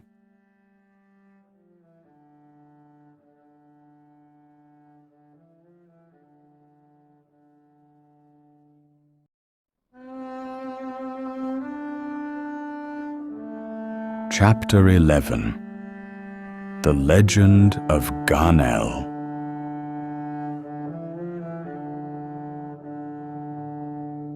She rose and led me back to the war table, where Admiral Shaker and Lord Kendall lingered with cups of ale and sheaves of parchment. As she unfurled a cloth and weighted its corners with candles, I saw the retrieved banner, crude lines in green and gold, sharp teeth, twisted shapes. Kendall leaned closer, squinting at the cloth. His ring tapped the edge of the table once, then again. A madman's scrawl, Kendall muttered. Meandering lines, serrated teeth. The firelight shifted, and I leaned in, gaze narrowing. No, I said quietly. Not madness. Look again. The green spirals as seaweed. And the yellow teeth. They form a crown, a broken one. A murmur stirred. Shekhar frowned. I straightened, shielding my eyes from the fire's glare. Buried fragments, I said. Someone brought them back. Heli leaned forward, intrigued. I paused, trying to find the words. Melek Zedek, I said. The name settled into the room. Have you heard of the Ganel? I said. Forbidden. God's plant. Anathema, Sheikah added. Perhaps, but it was said that at the center of his kingdom grew the Ganel. It grew where salt meets depth, where light fails, came a voice across the room. I nodded. After the formless was bound, the Ganel and Zedek's crown were taken, I said. Not by war, by hunger. I traced the broken crown with my finger. Yellow teeth rose around the curve in a pattern that almost closed, then failed by a narrow break that pulled the eye inward and kept it there. I traced the edge again, slower this time. and the shape refused to settle into a single reading. Fragment pressed toward wholeness. Wholeness strained against fracture. My hand withdrew. The cloth lay flat and still, yet the severed shape remained behind my eyes, held there with a force that asked for neither permission nor belief. Whoever held it believed it could be carried. I looked up. It could not. The cloth shifted slightly under my hand. I pulled back. A quiet had fallen. Even Kendall listened now, arms folded but still. The servant that stole the crown and Ganel ran until he reached the edge of the world, where sea meets silence. Exhausted, he collapsed. When morning came, Melchizedek stood over him, crownless, silent. Zedek broke the crown and said, "You have taken what was meant to heal. You wish to rule what you were born to serve." I searched for memory. I am unsure what else. Something about not being with the Ganel. He took it and walked into the sea, leaving fragments of the crown. I looked up. The scribe in the corner added, "Legend says parts were scattered, reformed." Shekhar leaned in. "You are telling us the mortal crown is a fragment." The metal clasp at her shoulder clicked as her posture locked. My head dipped. "Some believe." Healy sat very still. "A tale of loss and failure." Kendall sneered. "And yet," Helly said, "parables become banners, and banners become revolutions." A young voice from the side. "If the banner is a message, who sent it?" "The word he cried," I said, "was Chofesh. It is Zoharim, tribe of the Apiru. If that word came from them," she finished my sentence, "then this is no accident. It is a call. But to what?" The room stilled. I reached for the cloth on the table, ran my fingers over the jagged teeth and twisting green. I let the quiet stretch, the fire crackling faintly behind me. "There's something else," I murmured. "The spike. Can I have it?" Sheikah blinked. "Yes," she said cautiously. She reached into her coat and pulled out a slender object wrapped in cloth. It was embedded in the ship's deck. "How did you—" "May I?" I asked, but my hand was already extended. She gave it to me. The metal settled into my palm with a dry chill that reached through skin and into the joints of my hand. Fingers shifted around it, finding warm places along the shaft, a shallow groove near the ring. Sharpness at one edge that should have softened long ago. I turned it once, and the room drew inward. Voices kept moving around me, yet their words thinned and slipped past without shape. Thumb pressed along the ridged band, and something in my wrist answered before thought arrived. Forearm tightened, jaw locked. I tucked it into my belt. I knew even then, it was mine, once given by the Empire, once discarded on burnt bodies. And my blood ran cold. I saw it then. Whatever had come ashore had already begun its work, and it threatened to change us all.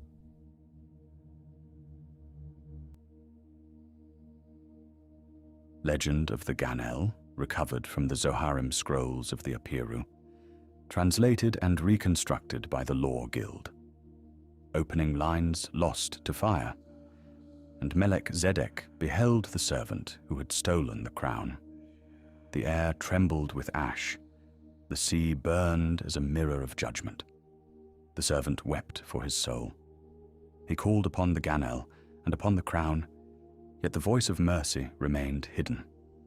And Melech spoke. "You will live your fate and learn its end." Here the script is cracked and blackened. He struck the crown from the thief's brow. It fell into the sand and broke beneath his heel, scattering into the breath of the tide. Then Melech said, "Rule then. Discover what it is to hold power without wisdom. When greed consumes the earth and pride rends the people, when even the righteous cry for the mercy they once denied. Then I shall return, not to restore your kingdom, but to end it. And the sea closed over him. The waves shone with fire. Stillness became his throne. Lines lost. Remember this as crown shattered into words lost fragments. The shards drift still across Eretz, and from one, the mortal crown, its certain ruin. Fragment incomplete. Final line reconstructed from marginal script. And the sea shall yield its king. Translator's notes. Only a portion of the original vellum survived. The fragment bears traces of sung cadence and archaic vowel patterning typical of the Zoharim Apiru dialect. Later traditions attempt to align passages with accounts of multiple sacred objects, though the number and nature of these remain disputed.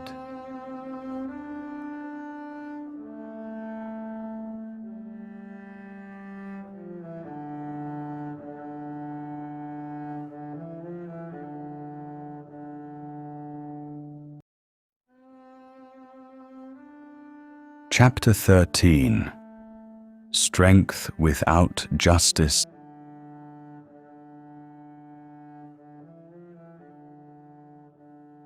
A goblet tipped and shattered near the far wall. Voices echoed against the high arches, polished marble amplifying every accusation, every calculated phrase. I took my place near the edge of the chamber, my fur-lined cloak, an unadorned robe marking me a stranger in this arena of embroidered sashes and gilded chains. Heat gathered under the vaulted ceiling. Men stood instead of sitting. Hands rested on tables as if holding ground. A map lay open across the table. Grain roots marked in red. Several lines cut through. Discussion of recent raids on convoys. The nobles were restless, full of clipped tones and pride. The discussion, if it could be called that, had devolved into a contest of volume and venom. Proposals escalated swiftly. Retribution, sanction, suppression. A chair scraped behind me. Someone said, "Send troops." Another answered, "Send more." I listened, and then I rose. My voice, even and clear, parted the noise. "You are fighting the wrong enemy," I began. "They starve," I said. "They work until their hands split. They bury their dead without record." I looked across the chamber. "And you call it stability and profit." A silence fell, brief and brittle. Someone laughed once.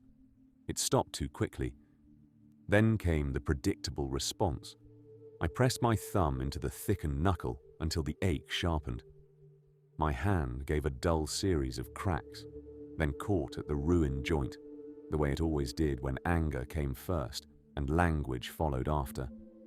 Lord Kendall Harusby tapped jeweled fingers against the carved wood, his contempt dressed in elegance. "Dignity," he said, drawing the word out like a joke. "You give dignity to savages, to those who spit on the mortal crown?" Kendall leaned forward. "You would raise them," he said, "to our level." His ring struck the table once, hard, his eyes cold. "The Apiru are laborers, cogs in our machine. Tools do not rebel unless wielded poorly. I say a stronger grip, not softer words." He spat. I met his gaze. "A stronger grip may hold tighter, but it crushes faster. A field cannot feed you if you break it," I said. Duke Kel Thebeshire leaned into the firelight, his expression the familiar blend of civility and menace. "And what would you know of sustaining empires, Erica?" he asked. "You speak of heart, but this chamber governs wealth, power. The provinces feed the isle. Their resources are our veins. Your sentiment risks slicing them open." Above us, chandeliers shimmered. Below, silence smoldered. Mother glanced at me from her seat beside the Emperor. Her expression blanche, but her eyes warning. Still, I continued. Yes, I said. The provinces are our veins, but even the strongest body dies if its heart grows cold. The workers in your fields, the miners in your tunnels, they are not cogs. They are the ones who keep you alive. And if we deny them their humanity, we invite collapse. Across the chamber, Admiral Shekhar stood near the great map, arms folded, her voice sharp as drawn steel. Loyalty, she said, is forged in strength, not in indulgence. Strength, I replied, without just purpose, is tyranny. Unity cannot be built upon backs already broken. A boot shuffled, just enough. The Emperor did not move. A cup set down and did not lift again. Lord Dale, cousin to Kendall, rose without waiting to be recognized. His robe fell straight. His hands did not tremble. This is disorder. It ends now, he shouted. This chamber governs continuity, not sentiment. His gaze passed over me without resting. We are not here to feel the Empire. We are here to preserve it, Dale said. A brief halt. Then, I move for formal censure. A chair shifted. Another followed. A few heads turned. Lord Dale continued, calm as a man describing a harvest. Let it be entered into record that Erika Asvar, acting under the protection of priesthood and bloodline, has introduced destabilizing rhetoric into council proceedings, that he has spoken in defense of labor elements presently under review for unrest. Stillness deepened, and that such speech, unrestrained, uncorrected, constitutes a break in unified governance. He turned, now fully, and looked at me. I request that his speaking privileges before this body be suspended pending review. A breath moved through the chamber. Dangerous. Agreement. Searching for form. The room erupted again. Words clashing as drawn blades. Some scoffed. Some stared. But then I felt it. The Emperor's gaze. Silent. Direct. Disapproving. Heavy. He had not spoken once, but his stillness spoke volumes. When the session adjourned, the nobles left in tight clusters, silken robes rustling as banners in a shifting wind. Their voices dropped to whispers, but the weight of their disapproval was not hidden. I had struck a nerve. They watched me leave. No one spoke. That was answer enough. I exited alone. The stone corridors of the citadel stretched ahead in cool silence, lit only by the flicker of sconces. But I was not alone for long. From a side passage, a figure emerged, gliding rather than stepping, a shadow-grown teeth. Duke Kel Thebsha. He held a goblet of wine, its surface catching the light like a fire. Erika, he said, voice silked in false warmth. A word, if you would. I stopped. A word or a warning? He stepped closer. Remember, within that chamber sits more wealth than in the rest of Eretz combined, and wealth is loyal, until it feels threatened. I met his gaze without flinching. I don't speak to comfort the rich. I speak to protect the Empire's future. He leaned in slightly, lowering his voice to a whisper. Then know this. Comfort is what keeps the nobles obedient. Threaten it, and you become an inconvenience. And inconvenient men disappear. Before I could answer, another voice sliced the room. Careful, Kel. Admiral Shekhar approached with measured stride, her tone as calm as it was sharp. You are more often the hand that strikes from the shadows. Veiled threats don't suit you. Besides, we both know that Master Irika has spilled more blood for the Empire than either of us. Kel turned to her, smirk intact. Admiral, I'm being diplomatic. He exaggerated the syllables, dragging them like dull blades. Shekhar didn't blink. Loyalty is earned, not bought, and diplomacy Doesn't involve cornering colleagues in candlelight. I inclined my head toward her. Thank you. She nodded, but her eyes remained hard. You make enemies, Erica. Powerful ones. I know. She stepped closer. And I'm not sure I support you either. I honor your mother, but I don't share your vision. The nobles are rallying, and they won't stop at whispers. They'll come for you, one way or another. I expected nothing less, I said. The truth is often unwelcome. Truth, she said, won't protect you when the blade is drawn. Her footsteps withdrew down the corridor, each one fading into stone. Silence followed, but not the kind that settles. Primal drives began to stir within, the beast that my priestly and scholarly training held in check. That hidden part of me that knew how easily conviction turns to fire.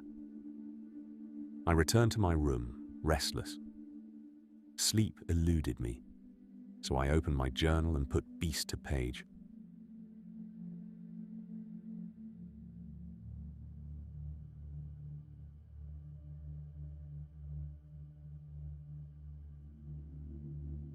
Diary entry. Written by Erica Asvar, Blood and Obedience. I remember the first man I ever killed. Not because he deserved it. I didn't fear him, but because I enjoyed it. I was 20. We had marched since dawn, boots grinding over old cobblestone. The smell of mold and wet iron lingered, flanked by those elegant marble facades that hide the rot inside. I remember the whistle of the blade more than its weight, that high, singing arc. It landed just above his collarbone, and he made a sound like a horn trying to change keys. I hadn't meant to sever the head, but the angle was poor, the strike overzealous.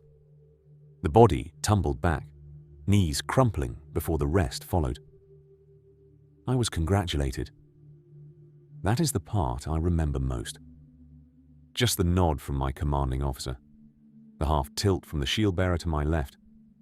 Even the priest muttered a blessing, ash to ash. Let his breath return where it was taken. A sacred lie. I felt righteous, not guilty. Righteous. We took the square before dusk. The Apiru hadn't fortified well. A few barricades, just barrels, cloth, old masonry. They fought as they believed in something. They shouted names as they died. We shouted nothing. We moved like stone under command. I killed 12 that day. The 13th I strangled. He had tried to stab me with a tool, not a weapon. A trowel, I think. Maybe meant for garden work. His hands shook. Mine didn't. I remember the way his eyes bulged, how he clawed at my arms even after his legs stopped kicking. I remember wondering if he had children. I did not stop squeezing until he was silent. My squad commander clapped me on the shoulder, said, "You're Horizon born. That is how we know you're true. No hesitation." I smiled, like a fool. They say the worst men are forged by hatred. But I was forged by order, and I now know that is worse. Later that night, my hands still smelled of pitch and sanctified oil. I lay in my cot, armor at my feet, the ache of victory throbbing in my joints. A servant came with water. She was a Piru, not from the region, one of the ones the Empire had reclaimed through labor. She would not meet my gaze. I remember wanting her to. Not for comfort, for confirmation. I wanted to be seen, as if the truth of what I had done could only exist if it was reflected in her eyes. But she kept them lowered. She poured the water. She left without a word. I didn't ask what she thought of me. I knew. End of second diary entry.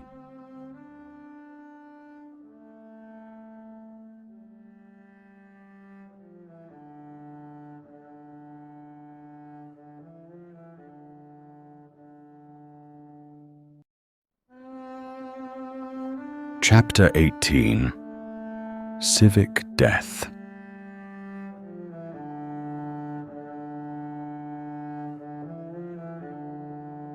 Weeks later, my wounds scarcely healed. Rumours taken root. I stood in the inquiry hall, hands and robe folded behind me. My hair wet from the cleansing basin, a drip down my spine. Incense lingered. Every torch spat but held little heat. The judges rose in tears, their hoods drawn forward, faces a wall of pale ovals. Between them, the brazier smouldered, smoke climbing in narrow spirals, smelling of coal and self-righteousness. The clerk's mallet struck once. The echo circled the room, slow as an old man stands. Proceed. The eldest lifted a scroll, his voice cut thin, methodical. Eiríkr Asvar, adopted son of the Lady Keeper, servant of the Horizon Council, you stand under threefold charge: heresy, sedition, desecration. Do you contest these? I opened my mouth, anger pushing out the words. I am guided by conscience. The sound surprised me. To do otherwise is neither wise nor safe. Do you recant your teachings? I cannot. I will not recant. My voice echoed. It didn't belong to me anymore. Pages shift, robes rustle. Another judge read a fragment of my lecture, my own hand reduced to evidence. Forgiveness without courage decays into doctrine. The soul must break law to reach its origin. The line fell back into the brazier. Fire took the paper, soft and patient. The clerk read another, then another. Each burned faster than the last. The smoke thickened until the room tasted of ink and wood. One of my former pupils sat among the scribes, a tremor in his wrist, copying the verdict already written. His quill scratched out the life he once admired. I watched, and for a wingbeat, envied his certainty. The eldest lowered his gaze. Decisions made. By decree of the council, Eiríkr Asvar is released from imperial trust. His name is struck from record. A guard approached. His gloves shined with oil. He gripped the cord at my wrists and pulled. The fibers bit deep. I counted each twist, each filament pressing into skin. When I blinked, the floor rippled. The place narrowed to sound.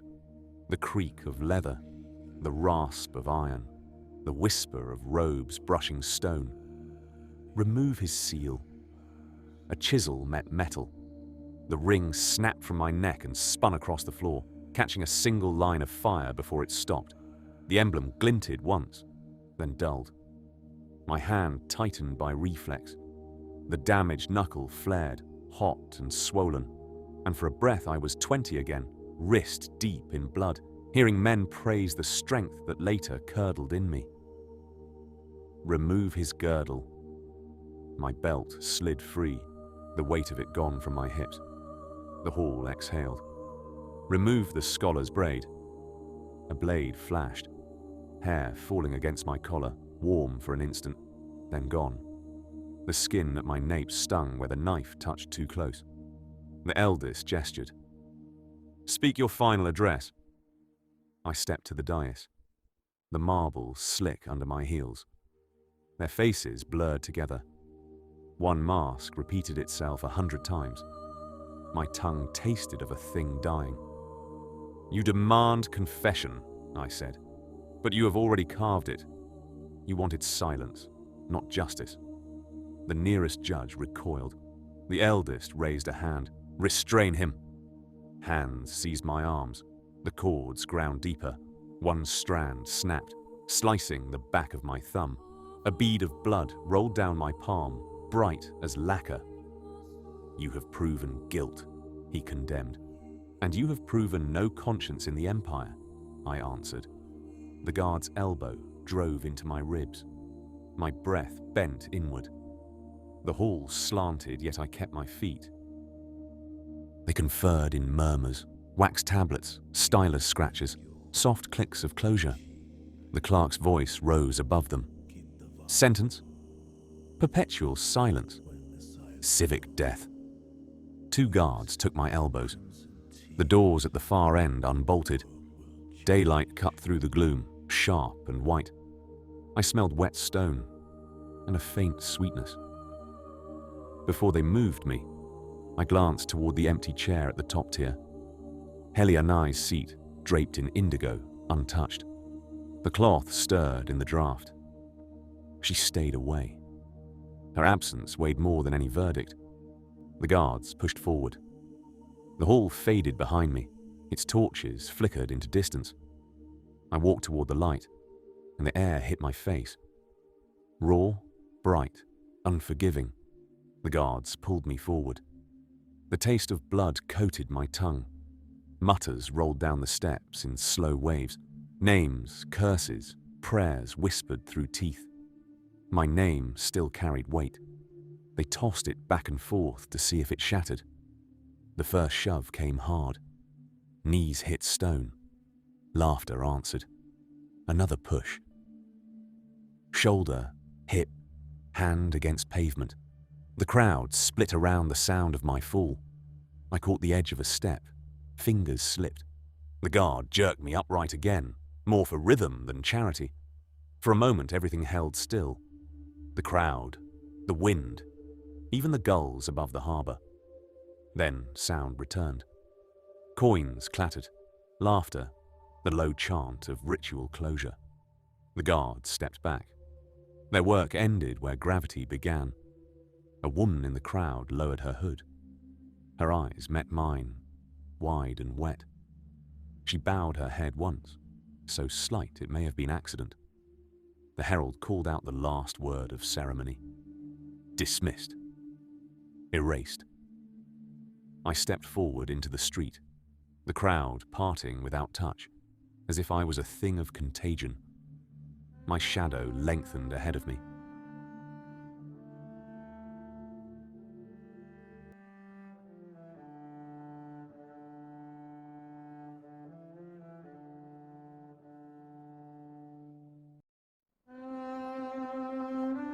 Chapter 19.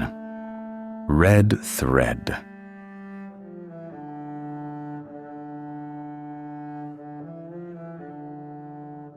The city had changed its tone. It no longer spoke my name. Streets that once bent to my command now held their breath as I passed. Windows closed, not in reverence, but precaution. The echo of my trial still clung to the stone as soot. I walked, hood drawn low, my robe stripped of crest and colour, hem heavy with rain and humiliation. I was here, at the bend of Scholars Lane, following a signal. It came as a message, a single thread of red wool. Simple, hung on the low nail on my room's door. A message from an old friend. Bram's signal. I wound it round my finger. Salt roughened the fibres. Sea or tears, I could not tell. The thread jumped once in the wind, alive. Each turn sank me deeper into the city's neglected heart. Cobble gave way to stone, stone to earth. Houses leaned together as conspirators. The street thickened with mildew and mould. The odour of libraries that had died believing themselves eternal. At the alley's end, a door waited, plain wood, half buried in shadow. Its spiral carving had nearly faded, the line broken where time had lost its nerve. I knocked once, waited, knocked again. Silence. Then a voice from within, low, smoke rough, and familiar. Enter, if you remember how. I exhaled the last of the rain and stepped inside. The room smelled of animal fat and rusted ink. A single lantern swayed above us, its flame thin and bright. Bram sat behind a table built from scavenged planks, each scarred with old lettering. His beard was iron grey now, one eye filmed white, the other bright and merciless. Erika, he uttered, not rising. So the red thread still works. It was frayed, I answered, like everything else. He nodded toward the chair opposite. Sit, before the body forgets why it opened the door. I sat. The chair sagged. For a while we let the rain speak through the roof. Its slow, uneven cadence the only rhythm left between us. "You shouldn't be here," Bram chuckled. "The Empire forgets faces but never scents." "I've already been hunted," I told him. "They've taken all they can." He studied me for a long moment. "Not all. They left you your conscience. Cruel gift." "I didn't come for absolution," I sighed. Outside, a bell tolled once. Flat, habitual, Bram spread a small map across the table, inked lines coiled like veins ending in spirals. "Route paths," he set forth. "Old tunnels. Pilgrim roads. They're waking again." Bram did not flatten the map at once. His palm lingered on its folds as though feeling a pulse beneath the paper. "You remember how to read this?" he asked quietly. "I remember enough to fear it," I confessed. He smiled without mirth. "Good. Fear keeps us honest." He leaned forward, his voice dropping. "Word travels under the ground faster than wind. The Apiru are stirring. They no longer pray for rescue. They are preparing to move. All of them." "All?" I asked. 100,000 souls," he counted. "Men, women, children. Every bound life still breathing under the Isle's yoke. They have ships hidden in the western harbours, wagons along the pilgrim roads, caches beneath old shrines. What they lack is a mind to bind it together. And you thought of me." My laugh came dry, a sound of disbelief more than humour. "The Empire's apostate, the butcher who preached obedience. They thought of you," Bram corrected. "The Apiru. They remember Yell, and the smoke, and the soldier who turned his torch. You carry their hatred, yes, but they also remember the scholar, the professor, the priest who found conscience. You would be surprised how hatred can ripen into faith when the soil is ready. They trust you now." "Trust?" I echoed. "After everything?" He met my gaze. "Because of everything. You've seen the gears of the machine from inside. You know where to pour sand." I stared at the map. The old trade veins, forgotten ports, subterranean arches. It all unspooled in my mind with terrible clarity. "You can't move that many people, Bram. Not across sea or continent. The economy alone would betray them. That's why we need you," he lamented, "for the math of it. You know their ledgers, their codes, their checkpoints. Teach us to vanish inside their own order." My hands tightened on the table's edge. "I lived those systems. I served all that made the bondage legal." "Then undo them," Bram said simply. "You owe the world that." The lantern swayed, its flame glancing across his scarred hands. "We move at harvest. The ships are arranged. 2,000 souls per hull. Quick crossings. 100,000 freed before dawn." I shook my head. "Impossible." "So was creation," he enjoined, and smiled grimly. "Yet here we are, arguing inside it." Outside, thunder muttered through the rain. I stared at the ink lines twisting across the parchment, each one a vein of old faith pulsing faint light beneath the grime. Every instinct told me to walk away, to leave rebellion for men who still believed in outcomes. Yet another voice, older and quieter, asked what it meant to survive if no one else did. "How would you stage them?" I asked at last. Bram's eye brightened. "You're asking the right question." I exhaled slowly. "The route paths converge under the eastern aqueducts. Old tunnels, sealed after the plague years. I can recall their lattice. We could hide caravans there, divide them into echelons of 2,000. No repetition. Each group departs under a false manifest." Bram grinned, a flash of the old scholar who once mocked bureaucracy as religion. "The gods of parchment may yet favor us," I ignored the jest. You'll need forged seals, port clerks willing to close their eyes, runners to relay changes en route. Once the first ship sails, you have only hours before the Empire smells absence. We'll be gone before then, he said.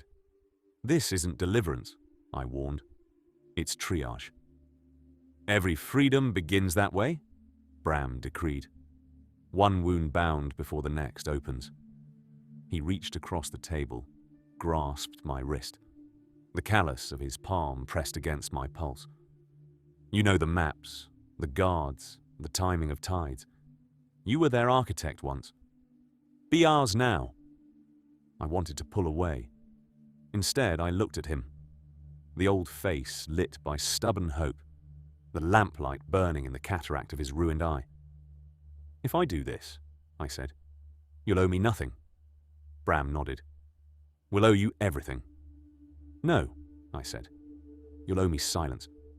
I want to disappear. He released me. As you wish. I studied the map again, tracing one of the spirals with my finger. Ink smudged. Beneath it, the paper felt rough, as if knowing the journey it was drawn to protect. We need a rally point, I murmured. A city outside the Empire's touch, independent. A place to reorganize before scattering into the continent's hinterland. Then we begin. Bram's shoulders eased. I'll send word. I nodded. But understand this. I do not do this for redemption. He smiled faintly. Then do it for Eretz. That stopped me. She listens better than light, he exhorted. Light blinds, soil remembers. You've lived long enough under the Empire's sun. Time to go to ground. All the land longs for justice, for freedom. He folded the map, slid it toward me. Take it. You'll need it more than I will. For a moment, the edges of the room moved outward. The fire hissed, and the scent of rain filtered through the roof. I placed my hand over the map. Then we moved the roots. Bram's voice softened. And perhaps, this time, they grow. I have no vows left, I murmured. Then take one of mine, Bram replied. I vow you will always be my friend, even when you've already lost. He stood, joints cracking as old timber. Go, my friend. We clasped wrists, his palm warm, calloused, but his wrist was wispy, paper-thin, weak. Bram, this may be our last meeting. Know this, I am too old and weak to travel.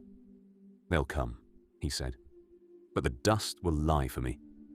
At the door, his voice followed me, soft and certain.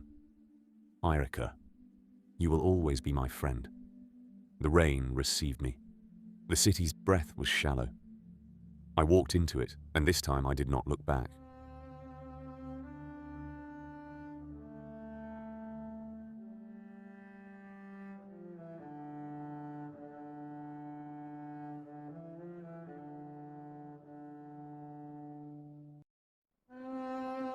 Chapter 24.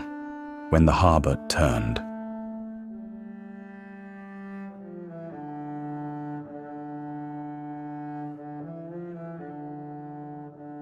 The moon hung low over the harbour as a dancer between moves.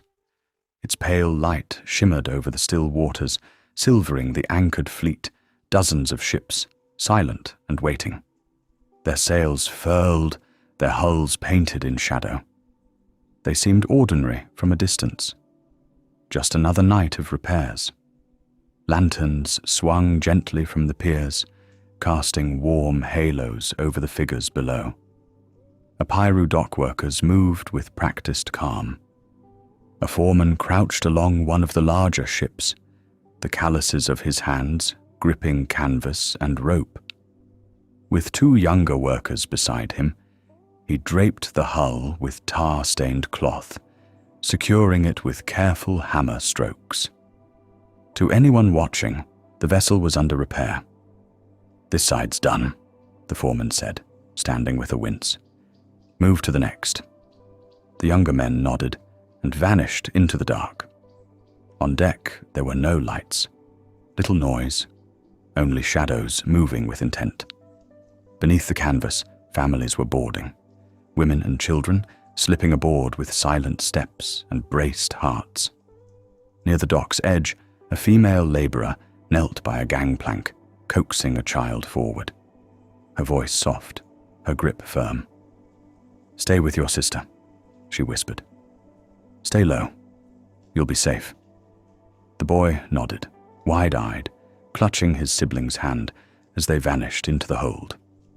The labourer rose and scanned the dock. Her eyes found the foreman at another ship, unloading barrels of tar. Another layer in the disguise. She strode toward him. "The last families from the eastern quarter are on their way," she said. The foreman shook his head. "We're out of time." The labourer's jaw tightened, but she didn't argue. A sharp whistle cut through the work, short, urgent. She spun. At the far edge of the harbour, just beyond the last storage yard, an old figure hobbled into view. Bram. His face was drawn, his breath ragged. He reached them in seconds. "They know something is up," he gasped. "The patrols. They found a child's sandal outside the tunnels. They're searching the lower wards.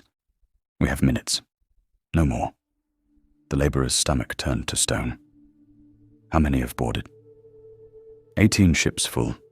6 more in progress. The last 2, still waiting. The foreman cursed under his breath. "Then we start sailing. No time for precision. Scatter the launches. Split the signal." She nodded. "I'll light the first flare." Bram gripped her shoulder. "What about Erica?" She hesitated.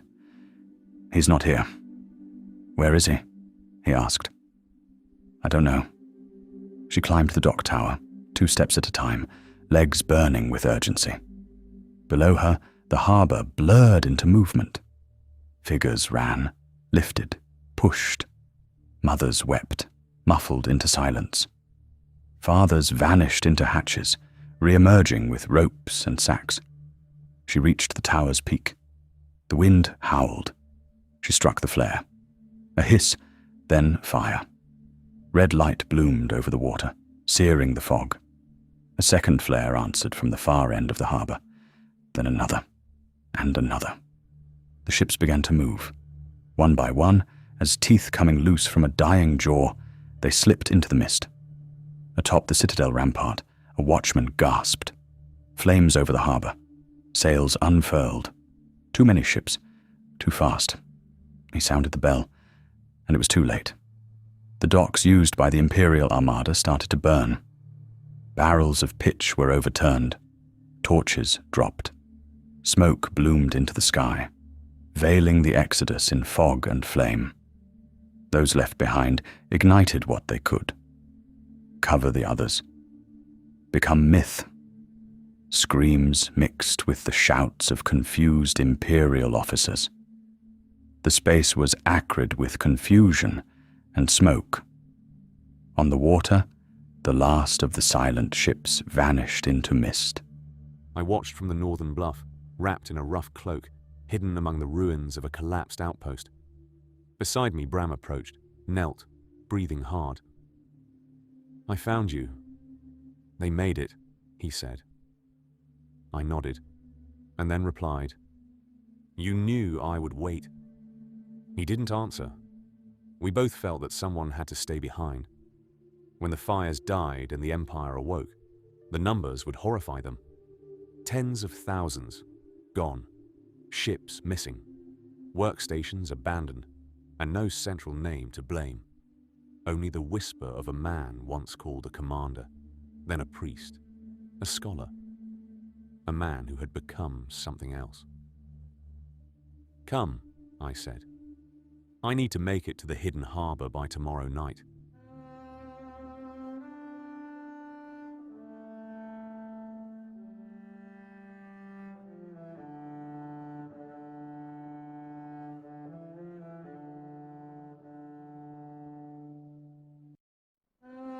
Chapter 25.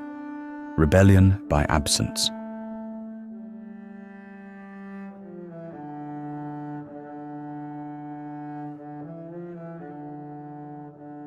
The fire did not end when the ships vanished. It spread, not only through the docks, but through the city itself. The citadel roused, as a beast disturbed. Shouts broke first. Questions. Bells rang. And beneath it all, something far more dangerous than fire. The first realization that this had not been an accident. Council officials were dragged from their beds by breathless guards, dressing in haste. Confusion clouding their minds, like the smoke clouded the horizon. By the time they assembled, the sun had risen fully, fire in full bloom. Lady Helly stood near the tall arched window, her expression carved in granite, her gaze fixed on the inferno devouring the docks. The ships, she beseeched quietly, voice laced with disdain, were supposed to be under repair. And now they sail. Kendall Harusby arrived, eyes bloodshot, his voice already raised. "Where the hell are the servants?" he roared, slamming his fist on the table, shattering a delicate tea set. Sheka stood. Her posture was rigid, her expression grim. "Look out there. The harbor is aflame, the ships sail, and the workers, our servants, are gone. This is no accident. This is a plan in full bloom." Kendall turned on her. "And you just let them go?" Sheka stepped forward, unshaken. "I've already deployed patrols. Scouts are searching the city. The southern gates will be sealed within hours. The Iron Shale passes will be under watch. But this wasn't done in hours. It was built in weeks. Months." Helly's voice was cool as steel. "And no one saw?" Sheka's gaze didn't flinch. "Apparently not." Captain Meir entered, red-faced, breathless. "We've confirmed it," he said. "Every Apiru house in the northern quarter, empty. Tools dropped mid-task. Beds cold. Markets untouched. They're gone." He handed Helly a scroll. She unrolled it, scanned the brief report. Then her eyes froze. Sheka noticed. "What is it?" Helly read aloud. "Dervalan. All coastal watch stations unmanned. Laris Harbor, dockmaster missing. 27 unlisted vessels launched. Iron Shale, paths cleared, sentries bribed or vanished. Estimated count, 50 to 60,000 have disappeared." Kendall paled. "That's impossible. No one can move so many." Helly looked up. "Apparently they just did." Meyer swallowed. "There's more." He stepped to the table and unrolled a second map. "These markings," he said, pointing to faded routes traced in red, "are old Apiru pilgrimage paths. Most haven't been used in decades. Some longer, but they're intact. Hidden. Unwatched." Sheka leaned in. "You're telling me they walked out the back door?" Meyer nodded. "While we watched the front." Helly folded her arms. "They didn't just run?" Kendall's voice was low now, laced with disbelief. "They organized." "A removal," Helly corrected. "A surgical one." An official spoke next, her voice colder than the others. "This is not a riot. It's a rebellion made of absence. They've denied us the one thing we never considered fragile." The official didn't blink. "Dependence." Hush tightened. Helly moved to the window, her gaze cast out over the docks. Kendall finally spoke, bitter and halting. "This is Irica. It has to be." Sheka didn't disagree. He knew our language, knew our systems, and he knew the Apiru would never win a war, so he taught them how to vanish instead. Helly's voice was soft. We silenced him, and he turned silence into a sword. She turned from the window. "Find him."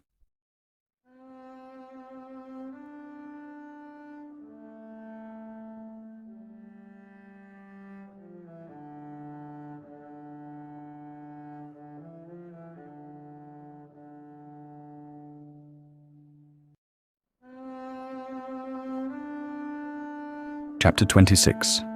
Megiddo marked.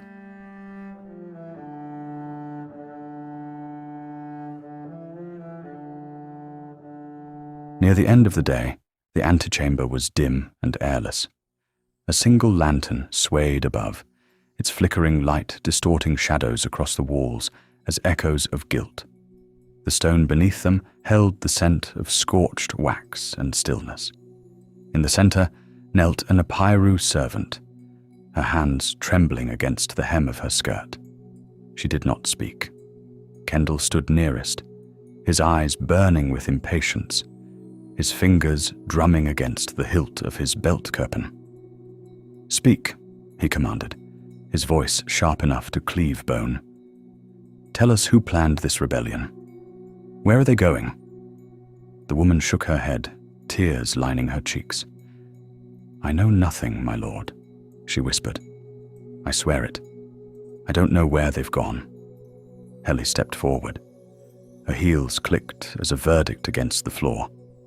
She spoke with ice, not fire. "Servants always hear. You may not lead, but you listen. And listening makes you guilty." The woman lowered her gaze. Her eyes darted from face to face, landing nowhere. She did not reply.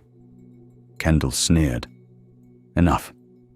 He drew the kirpan from his belt, short, cruel, ceremonial. He knelt beside her, the blade's edge catching the lantern's shimmer. "Speak," he hissed, pressing the tip to her forearm. "Or bleed." Still, she said nothing. He cut her. The blade dragged. Skin peeled. A gasp escaped her lips. Blood welled as an accusation. Sheka's voice cracked through the chamber. "Kendall, this is a spectacle." Kendall did not look up. "She chooses silence. That stillness costs lives. Unless you'd prefer another method, Admiral." Sheka didn't answer. Kendall seized the woman's ankle. "One last chance," he threatened. "Where are they going?" The servant sobbed. "I don't know." Kendall dropped the blade. It sliced through sandal and skin. Up the servant's leg. The scream tore through the room, echoing against stone. Heli turned away. "You get nothing through this," she warned coldly. "Only theater. Only cruelty." Kendall stood, wiping the blade on the girl's tunic. Sheka said, "And you knew she wouldn't speak." Kendall met her eyes. "Then it was still useful. Every Apiru who hears about this will think twice."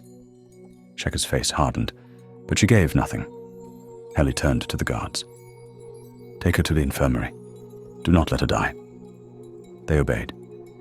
Sheka remained still, watching the blood, watching the man who had drawn it. "You're building the pyre," she said to Kendall. "You just don't see the smoke yet." Kendall's grin didn't fade. "Let it burn. We'll rise from the ruin." Heli looked toward the door. "Not this time," she said. An hour later, in the Citadel War Chamber, the council convened.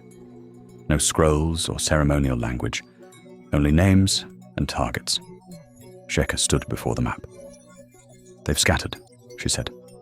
3 confirmed breakpoints: Dervalan, Laris, and Ironshale. At least 40 ships reached deep water. Heli spoke. "And the rest?" "We don't know." Kendall slammed his fist against the table. "Then we strike. Choose a site. Make an example." Sheka's voice sharpened. "An example of whom? Families? Farmers? Workers?" Kendall stepped close. "We're reminding all who we are." Heli's eyes remained on the map. Then, softly, "Megiddo." The room fell still. Even Kendall hesitated.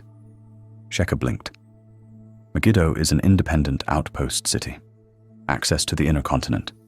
Agricultural. Near a deep port. Non-strategic. A heavier Apiru presence. Good networks. Exactly, Heli said. They'll think we won't strike it. It must be a key waypoint. A meeting place, perhaps. Sheka replied. It would be slaughter. Heli turned to face her. And yet it is the clearest path. The ships we can't trace, fine. but the overland routes converge at Megiddo. If they stop, if they gather, it will be there. Kendall grinned. Then we burn it. Hell, let's wipe it clean. The Emperor must destroy it completely. Must? The Emperor's voice boomed as he entered the room. The mortal crown slid to the side of his brow as he moved. All paused, motion ceased. Must I? He said again. No. Kendall's eyes dropped. His shoulders began to quake. Will I? All eyes narrowed upon the mortal crown. Yes, I shall erase it. His face contorted slightly, a finger raised. With light. A cup dropped, shattered on marble. A gasp. A cry. Sheka's jaw clenched. You mean the Emperor nodded once. Kendall shouted with vehement bloodlust. Yes, yes, all the fire. Kill them all. An official spoke, her voice steady but dim. You'll unleash it on a peaceful city? A heavy pause. Then Sheka said, You're not saving the Empire. You're killing what's left of its soul. Heli turned back to the map. And you think it still has one? The Emperor's eyes scanned the room. Never has it been used, but now we shall see if it is worth what we paid the Dariel for it. Take my imperial yacht. It is fast. Erase them before they disperse. Let the Vigilum deliver my decree. Megiddo was marked with a small black circle, a prophecy fulfilled, and a warning written in light.